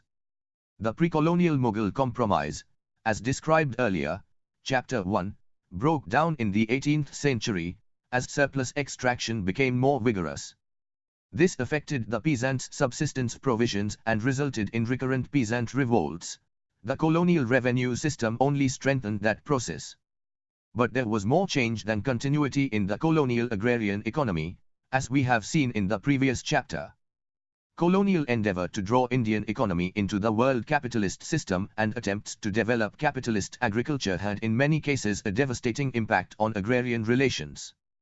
Creation of property right in land and consequently of a land market resulted in the replacement of customary production relationship with contract. With the growth of commercialization, tribute was gradually replaced by profit as the dominant mode of surplus extraction, but the process of transformation was never complete. As tribute and profit continued to exist side by side, the net result was the breakdown of all familiar norms of agrarian relations. The colonial rule resulted in what Ranjit Guha has called the revitalization of landlordism. 87 Due to the changes in property relations, the peasants lost their occupancy right and were turned into tenants at will, which meant a great transformation in their status. Not until 1859 the British government looked at the tenancy issue and did anything to protect their rights. The high land revenue demand of the state could therefore easily be passed on to the peasants. The corrupt practices and the harsh attitudes of the revenue officials added to their miseries. The landlord's power to oppress the peasants was greatly expanded by British law. Their military power was not actually curbed and continued to be exerted through the Zamindar-Daroga nexus, while the new courts and the lengthy judicial processes added further to their coercive authority. The landlords came to be looked at as agents of oppression, protected by the state. Grievances against the landlord therefore turned easily against the British as well. The landlords were more interested in extraction rather than in capitalist enterprise, as they too were under constant pressure of the sunset laws and the burden of high revenue demand of the state. The development of land markets resulted in a growing rate of land alienation, and what accentuated the process was the new credit nexus. The high land revenue demand increased the peasants' need for credit, and that enhanced the power of the moneylenders and merchants over the rural society. Growing indebtedness led to eviction from land, which passed on to the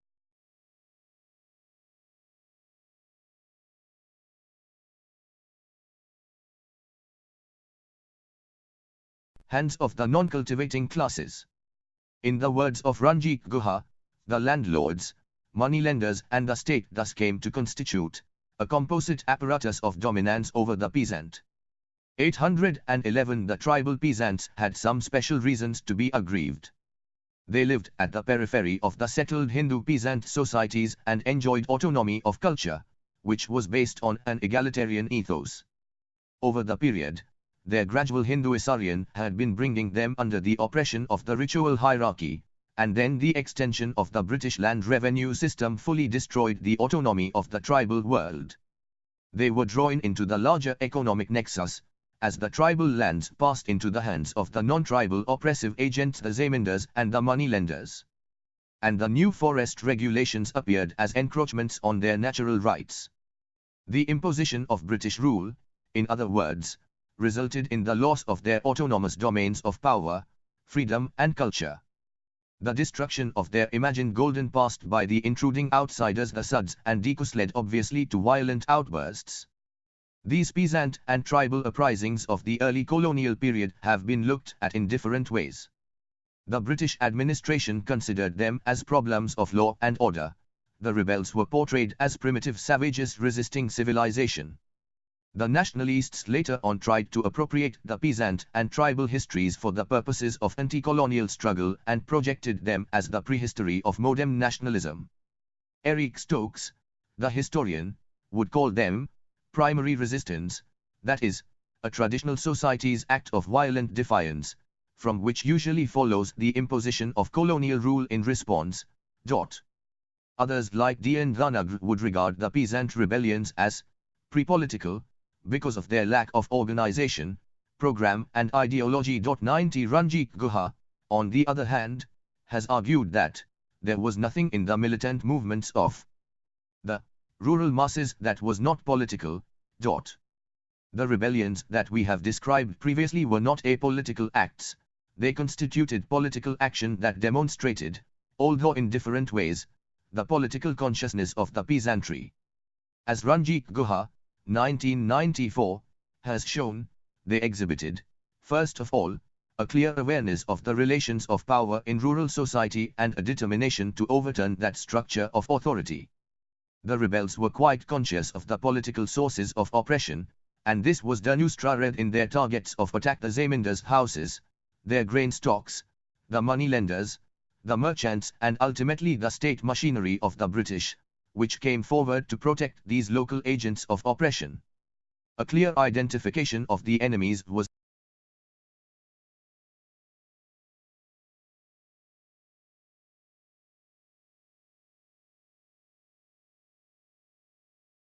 matched by an equally clear marking of the friends. What we often find in these peasant rebellions is a redefinition of the relationship of the oppressed to the language, culture and religion of the dominant classes, although the protests took myriad forms. The rebellions were political action, different from crime, because they were open and public. The Santals gave ample warning in advance. The Rangapur leaders imposed a levy for insurrection on the peasantry. There were public conferences, assemblies, and planning which definitely spoke of a program. There were grand ceremonies of rebel marches. The public character was reinforced by drawing on the corporate labor activity, as the Santals characterized the rebel actions as their traditional hunting activity, but now hunting had acquired a new political meaning. As for the leadership of these peasant rebellions, it came from the ranks of the rebels themselves. Since the leaders belonged to the same cultural world of the peasants and Tiavanbilis whom they led, they could provide more effective leadership. The mobilization took place along community lines, an exception being the Rangapur uprising. The colonial rural societies experienced varying degrees of tension between class, caste, ethnic and religious groups, which were articulated in a violent condition of oppression and poverty in the countryside. Religion in many cases provided the bond of unity among the poorer classes, and the leaders were the holy men who promised a new millennium to be achieved through supernatural means. 92 In pre-capitalist societies, where class consciousness was ill-developed and class ideology absent, religion provided an ideology for rebellion. The holy leaders referred to the loss of a moral world and thus expressed the anxieties of the peasants in religious idioms. Religion thus provided legitimacy to their movements. In such revolutionary messianism, the charismatic leaders were thought to be endowed with magical power. Their empowering was thus an act of God. The rebellion was therefore divinely ordained and legitimized through reference to a higher authority. This provided both an ideology as well as motivation for peasant action. These peasant rebellions also differed from modern nationalism. The spread of the rebellion depended on the rebels' own perception of space and ethnic boundary. It was most effective within the geographical area within which that community lived and worked. The Santals' battle, for example, was for their fatherland, but sometimes ethnic ties extended across the territorial boundaries. As in coal insurrection we find the coals of different regions rose in revolt simultaneously. The rebels' own perception of time played a significant role.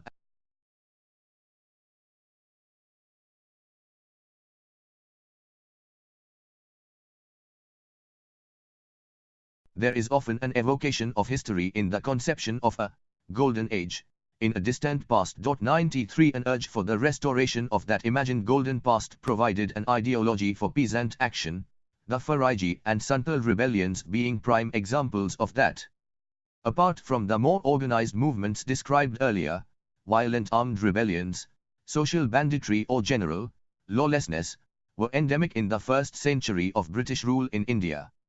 Indeed, the boundary between revolt and collaboration was quite thin, as apparent collaborators often nurtured sense of disaffection and hatred for the alien rulers.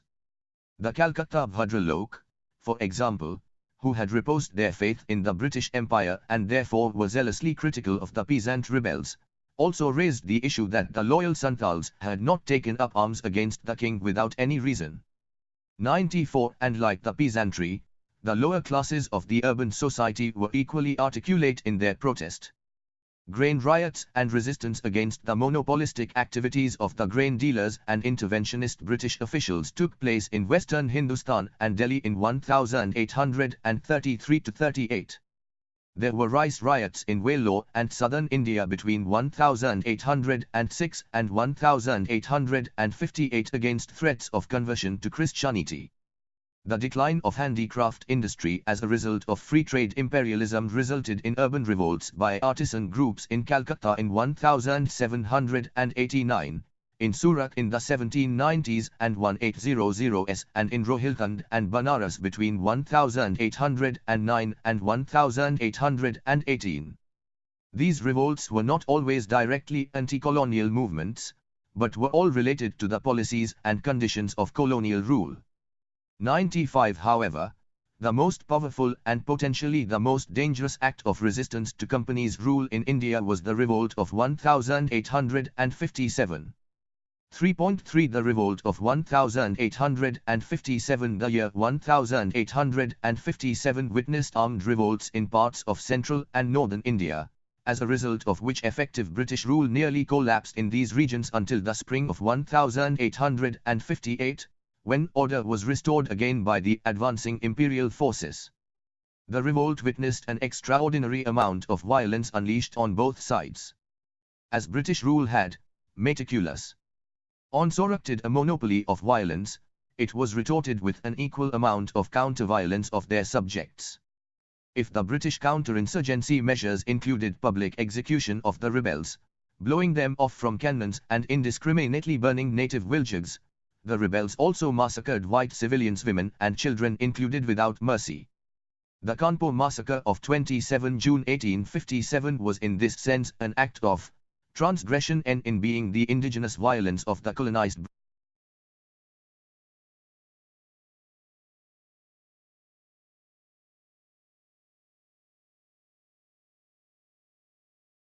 That monopoly of violence of the colonizers.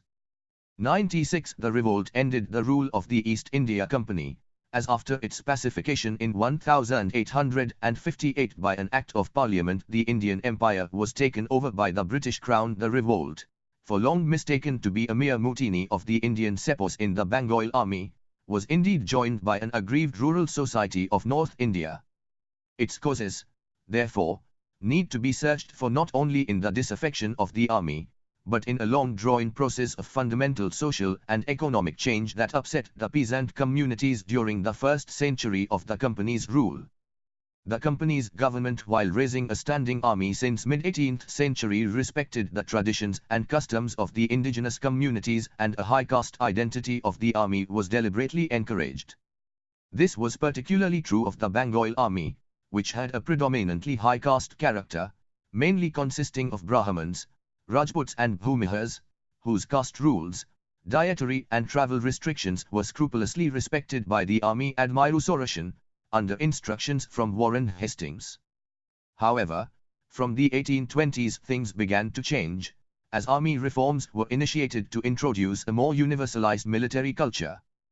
As the reforms in the 1820s and 1830s sought to establish a tighter control over the army administration and began to curtail some of the caste privileges and pecuniary benefits, there were acts of resistance, which continued into the 1840s. For details on the army, see Chapter 2.4.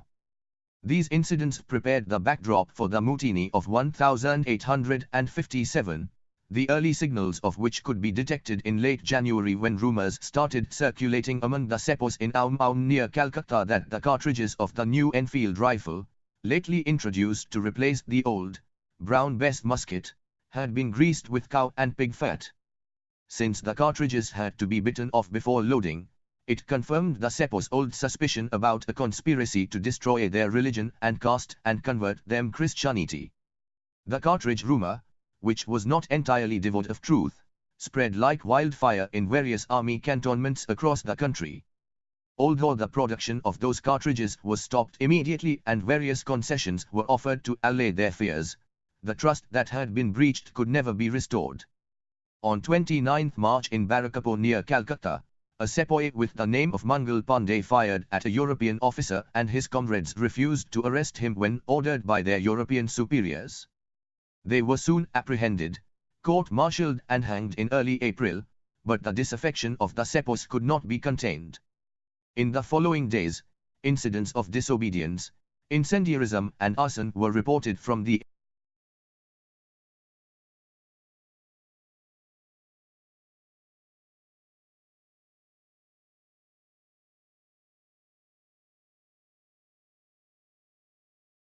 army cantonments in Ambala, Lucknow and Museruk, until finally, the Meerut Sepoys started the revolt on 10 May.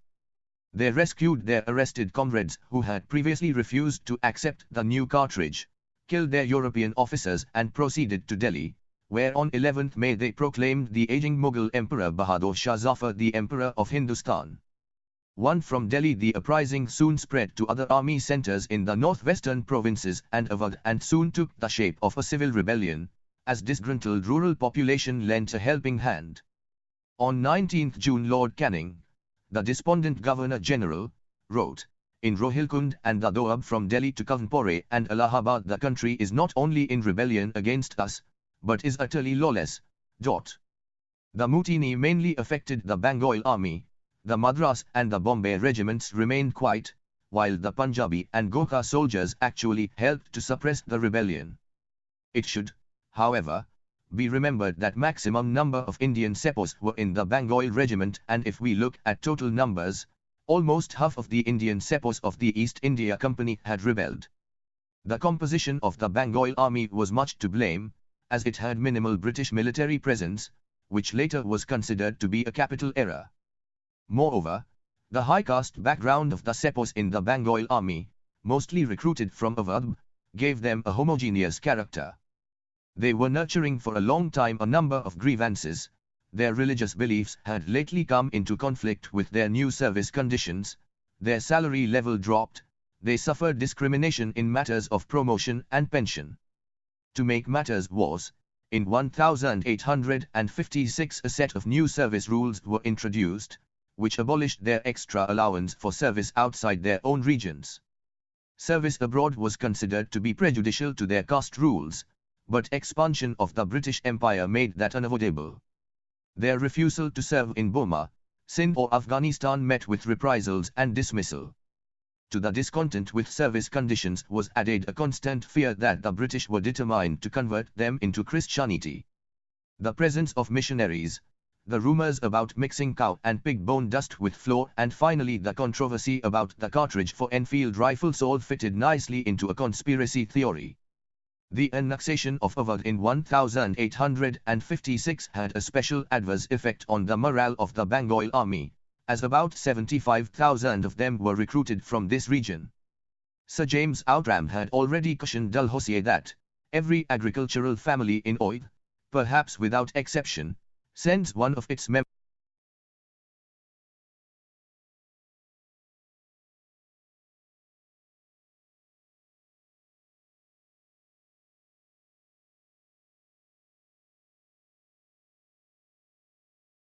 British Army. 100 The annexation of Awadh shook the loyalty of these sepoys, as it was for them an ultimate proof of untrustworthiness of the British. Moreover, as sepoys were peasants in uniform, they were anxious about the declining conditions of the peasantry due to the summary settlements in Awadh. The revolt was preceded by about 14,000 petitions from the sepoys about the hardships relating to the revenue system. In other words, it was not just because of the cartridge that the sepoys threw in their gauntlet and rose in open rebellion against the British. It is much more difficult to explain the civilian revolt that accompanied the mutiny. As colonial rule had a differential impact on Indian society, the latter's responses were also widely variegated. First of all, regions and people who were beneficiaries of colonial rule did not revolt. Bengal and Punjab remained peaceful, the entire South India remained unaffected too. On the other hand, those who revolted had two elements among them, the feudal elements and the big landlords on the one end and the peasantry on the other. Different classes had different grievances and the nature of grievances also varied from region to region. So far as the feudal elements were concerned, their major grievance was against the annexations under Lord Dalhousie's doctrine of lapse, which derecognized the adopted sons of the deceased princes as legal heirs and their kingdoms were annexed.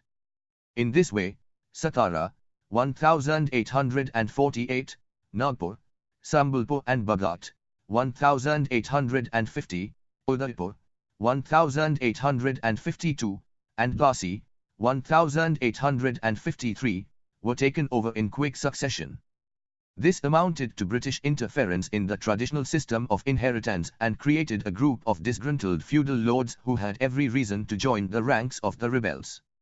Finally, in February 1856 Awadh was annexed and the king was deported to Calcutta. The annexation did not merely affect the Nawab and his family, but the entire aristocracy attached to the royal court. These deposed princes in many cases offered leadership to the rebels in their respective regions and thus provided legitimacy to the revolt. Thus, Nana Sahib, the adopted son of Peshwa Baji Rao II, assumed leadership in Kanpur, Begum Hazrat Mahal took control over Lucknow, Khan Bahadur Khan in Rohilkhand, and Rani Laxmibai appeared as the leader of the Sepoys in Plassey, although earlier she was prepared to accept British hegemony if her adopted son was recognized as the legitimate heir to the throne. In other areas of central India, where there was no such dispossession, like Indore, Gwalior, Sugar or parts of Rajasthan, where the Sepoys rebelled, the princes remained loyal to the British. The other elements of rural society that joined the ranks of the rebels were the landed magnates or the Tluktars. The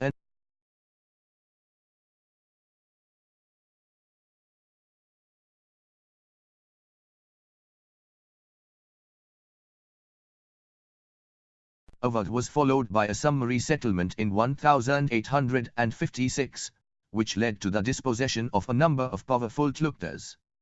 The settlement was made with the actual occupiers of the land or village co-parcenaries to the disregard of all other proprietary rights, in the same way as it was done a little while ago in the northwestern provinces.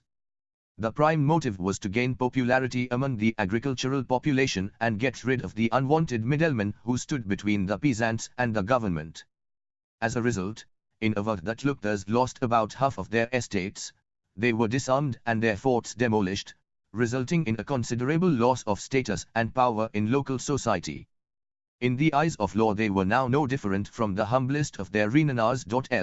Awadh, therefore, became the hotbed of discontent of the landed aristocrats, and so was the northwestern provinces, where too many Tluktars had lately been dispossessed. As the revolt started, these Tluktars quickly moved into the villages they had recently lost, and significantly, they faced no resistance from their erstwhile tenants. Bound by ties of kinship and feudal loyalty, as Thomas Metcalfe has argued, the villagers were happy to acknowledge the claims of their lords and joined hands against their common enemy, the British. The peasants joined the rebellion because they too were hard hit by the inordinately high revenue demands of the state.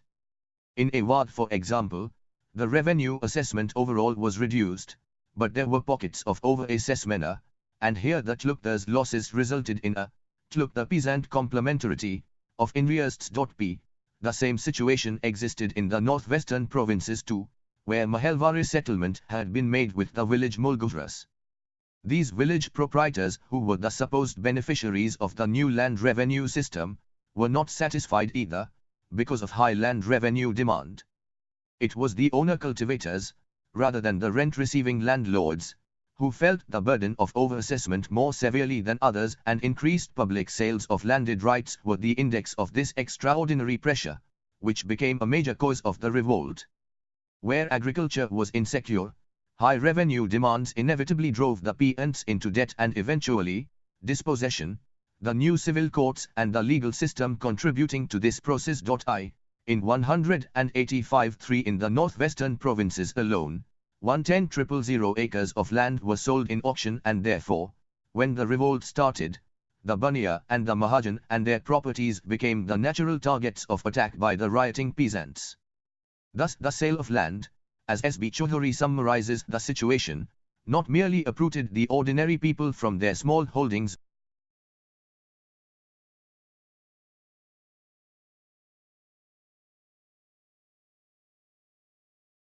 also destroyed the gentry of the country, and both the orders, being the victims of the operations of British civil law, were united in the revolutionary epoch of 1857-58 in a common effort to recover what they had lost.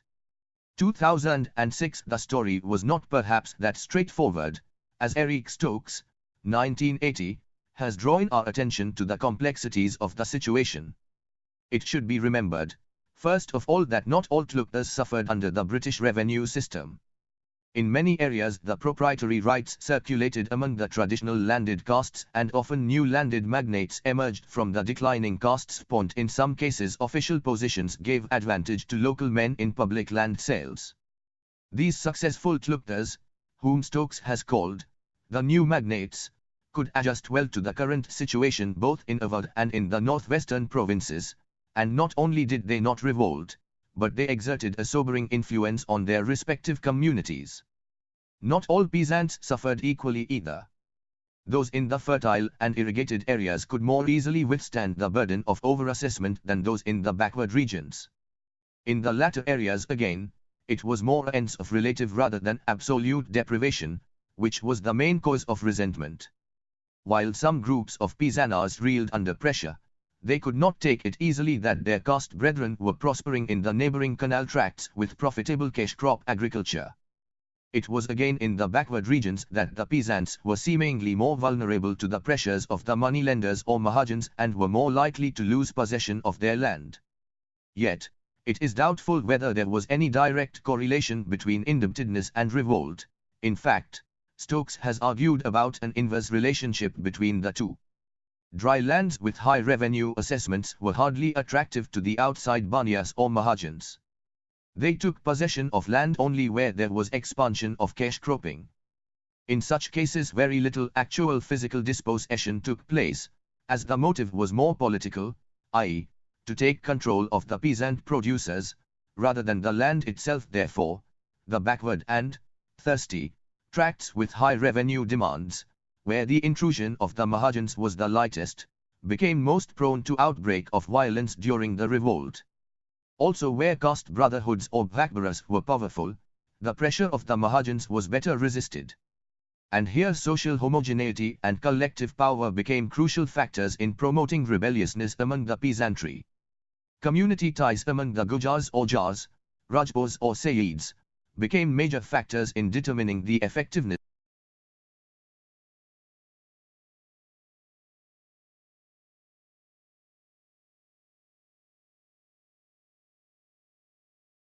The Peasant Rebellion.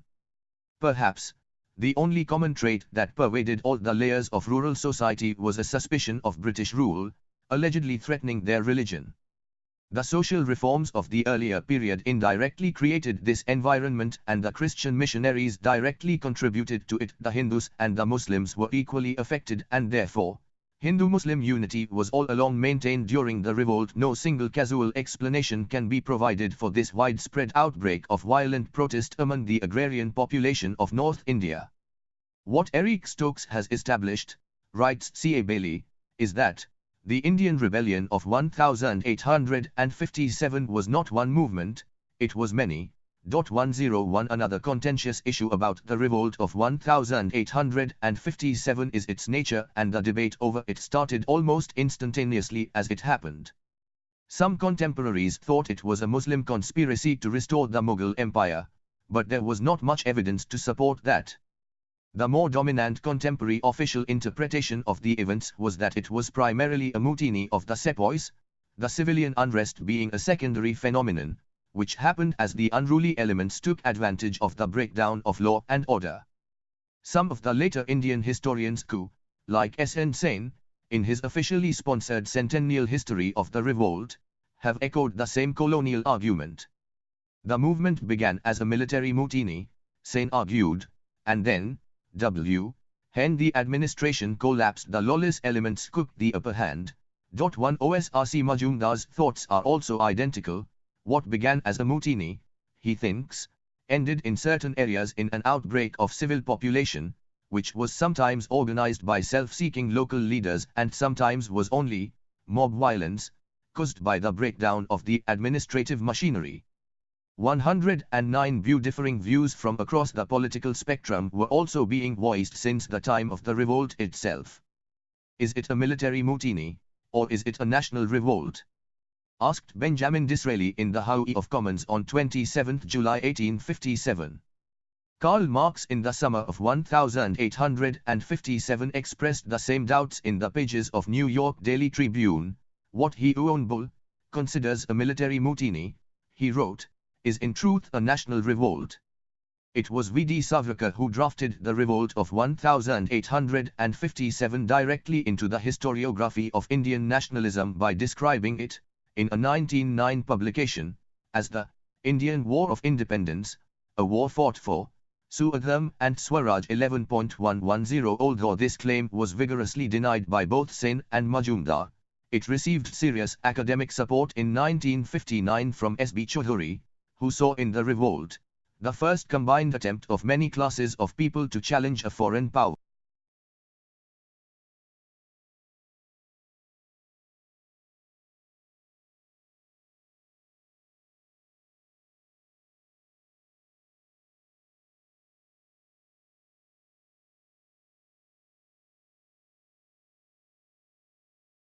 (176) From PLASSEY to partition is a real, if remote, approach, he thought, to the freedom movement of India of a later age. 111 The debate has been going on since then, with a growing consensus gradually emerging that the revolt of 1857 was not a nationalist movement in the modern sense of the term. In 1965 Thomas Metcalfe wrote, there is a widespread agreement that it was something more than a sepoy mutiny, but something less than a national revolt. 112 It was not national, because the popular character of the revolt was limited to Upper India alone, while the regions and groups that experienced the benefits of British rule remained loyal. There were also important groups of collaborators. The Bengali middle classes remained loyal as they had, writes Judith Brown, material interests in the new order, and often a deep, ideological commitment to new ideas. 113 The Punjabi princes hated the Hindustani soldiers and shuddered at the thought of a resurrection of the Mughal Empire. On the other hand, those who rebelled, argued C.A. Bailey, had various motives, which were not always connected to any specific grievance against the British. Often they fought against each other, and this Indian disunity played into British hands. 114 There was no premeditated plan or a conspiracy, as the circulation of chapati or wheat bread from village to village prior to the revolt conveyed confusing messages. The rebellion was thus all negative, it is argued, as the rebels did not have any plan to bring in any alternative system to replace the British Raj. In their vision of the future the rebel leaders were hopelessly at odds, writes Metcalfe. Some of them owed allegiance to the Mughal Emperor Bahadur Shah, others to various regional princes. United in defeat, the rebel leaders would have fallen at each other's throats in victory. Is this so-called agreement, described above, has, however, been seriously questioned by a number of historians in recent years. It can hardly be denied that among the rebels of 1857 there was no concept of an Indian nation in the modern sense of the term. Peasant actions were local affairs bound by strictly defined territorial boundaries. Yet, unlike the earlier peasant revolts, there was now certainly greater interconnection between the territories, and the rebels were open to influence from outside their area. There was coordination and communication between the rebels from different parts of North and Central India, and there were rumors afloat which bound the rebels in an unseen bondage. A common feature shared by all of them was a distaste for the British state and disruptions it brought to their lives. Anything that stood for the authority of the company, therefore, became their target of attack. They all felt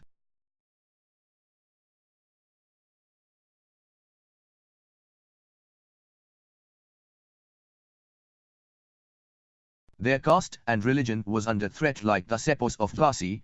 Rebels everywhere fought for their deen, faith, and dharam, religion, to restore a moral order, which had been polluted by an intruding foreign rule. LL6 as Gautam Bhadra puts it, it was the perception and day-to-day experience of the authority of the alien state in his immediate surroundings that determined the rebels' acrimony. Yet, although unknown to each other and also perhaps separated by their different experiences, they were nonetheless pitted against the same enemy at the same historical conjuncture.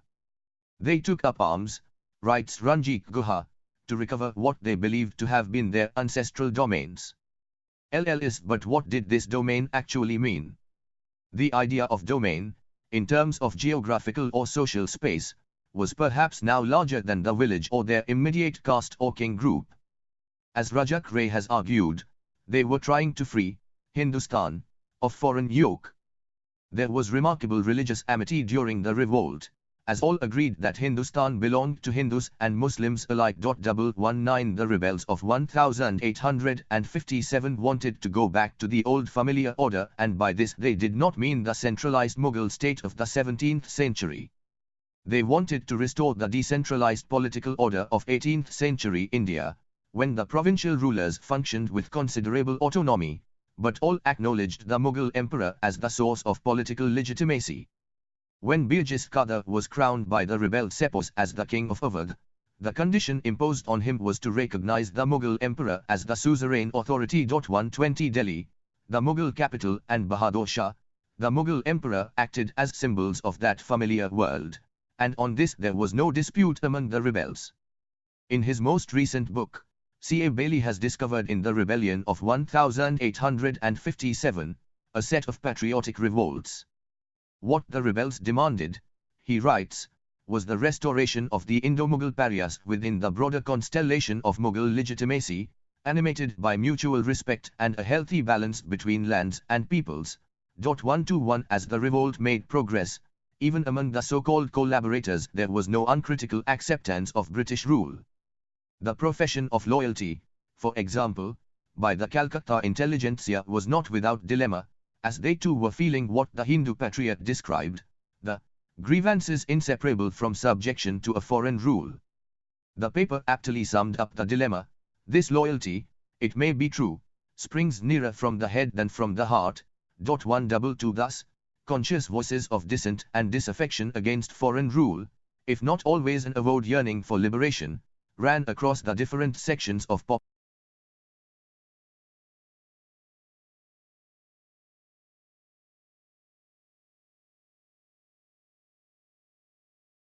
In 1857–58. In recent years, the pendulum of historical interpretation of 1857 has moved considerably to the opposite direction. The other important question about the character of the revolt is whether or not it was an elitist movement.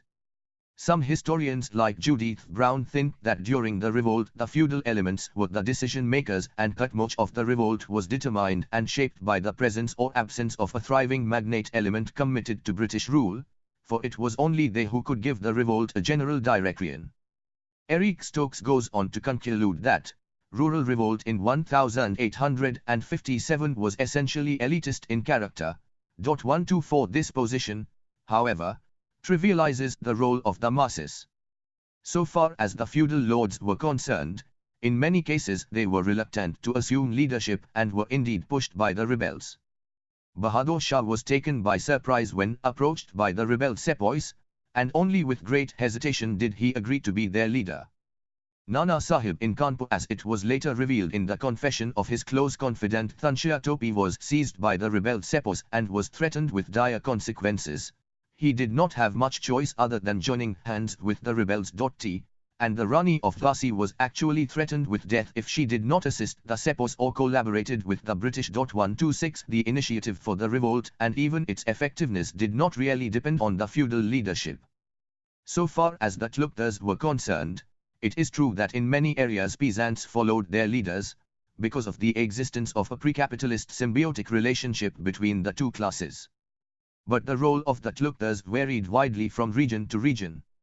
In Awadh, for example, as Rudranshu Mukherjee has shown, Tluktar participation was never universal. Some of them remained loyal, some became turncoats, others followed a middle course, and some submitted at the sight of the approaching British troops. 1-1 In many areas the peasants and the artisans forced the Tluktars to join the revolt, while in some cases, the masses insisted on carrying on the revolt even after the Tluktars had made peace with the British. And above all, the main initiative came from the sepoys, the peasants in uniform, who now had shed their uniforms to merge with the peasants again. Almost everywhere in central and northern India, the rising in the army barracks soon spread to the neighboring villages. Caste and ethnic ties of the sepoys also connected them to the peasant communities. Almost everywhere, rebel action was preceded by conferencing and panchayat meetings or open gatherings of large number of rebels. And finally the chapati, which circulated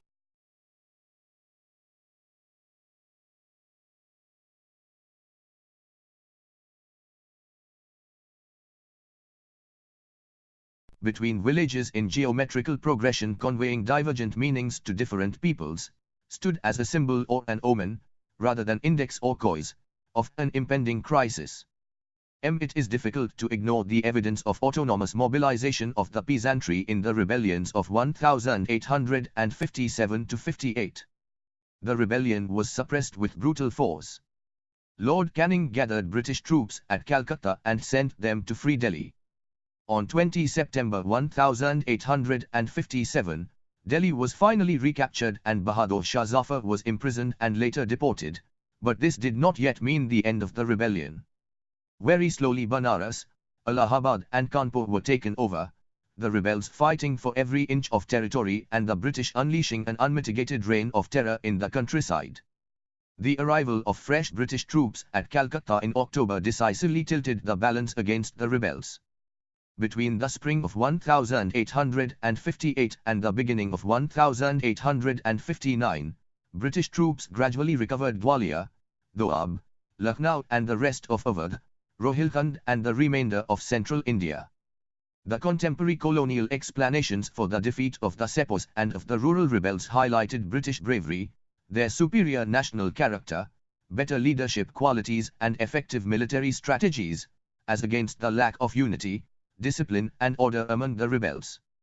Some of the earlier Indian historians too believed in the same theory.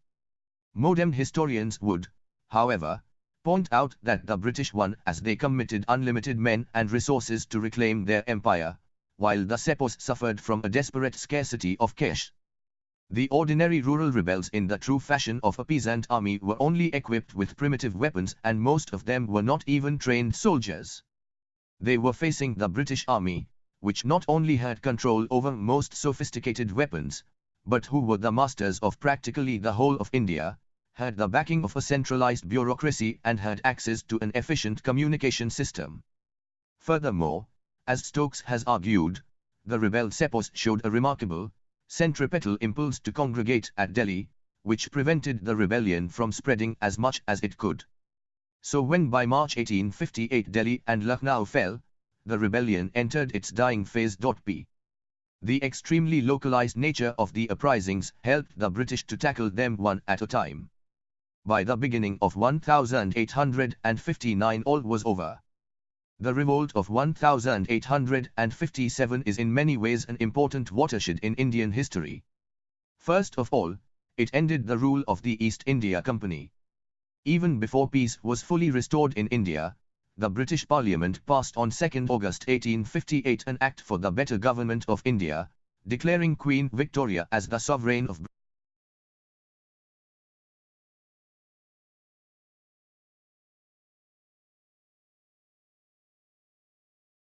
and providing for the appointment of a Secretary of State for India who would be a member of the Cabinet. The Act was to come into effect on November, and on that day the Queen issued a proclamation, which promised religious toleration and proposed to govern Indians according to their established traditions and customs.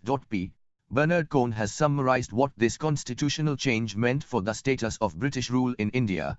In conceptual terms, the British, who had started their rule as outsiders, became insiders by vesting in their monarch the sovereignty of India. 131 The proclamation provided for the ordering of the relationship between the monarch and her representatives in India, their Indian subjects and the princes, all of them being neatly fitted into an elaborate imperial hierarchy. Apart from this, there were other far-reaching changes resulting from almost 1 year of bloody racial warfare. The sepoys were charged with a serious breach of trust, and this in general made all the Indians suspect in the eyes of the British, both in India and at home. The stories of sepoy atrocities raised the clamour for punishment and retribution, and if the saner elements like Viceroy Lord Canning tried to restrain this hysteria, he soon earned the derisive epithet of Clemency Canning from his own countrymen, and requests were sent to the Queen for his recall. Although this madness subsided gradually, it left a lasting imprint on British-Indian relations in the subsequent period. Racial segregation from now on became firmly entrenched, as Indians were regarded not only different, but also racially inferior. What is more important, the earlier reformist zeal of a self-confident Victorian liberalism now evidently took a back seat, as many believed now that Indians were beyond reform. This new mood, which Thomas Metcalfe has called the conservative brand of liberalism, rested upon the solid support of the conservative and aristocratic classes and upon the principle of complete non-interference in the traditional structure of Indian society. 132 This conservative reaction evidently made the empire more autocratic and denied the aspirations of the educated Indians for sharing power. This, therefore, also made the empire more vulnerable, as from this frustration of the educated middle classes arose modern nationalism towards the end of the 19th century.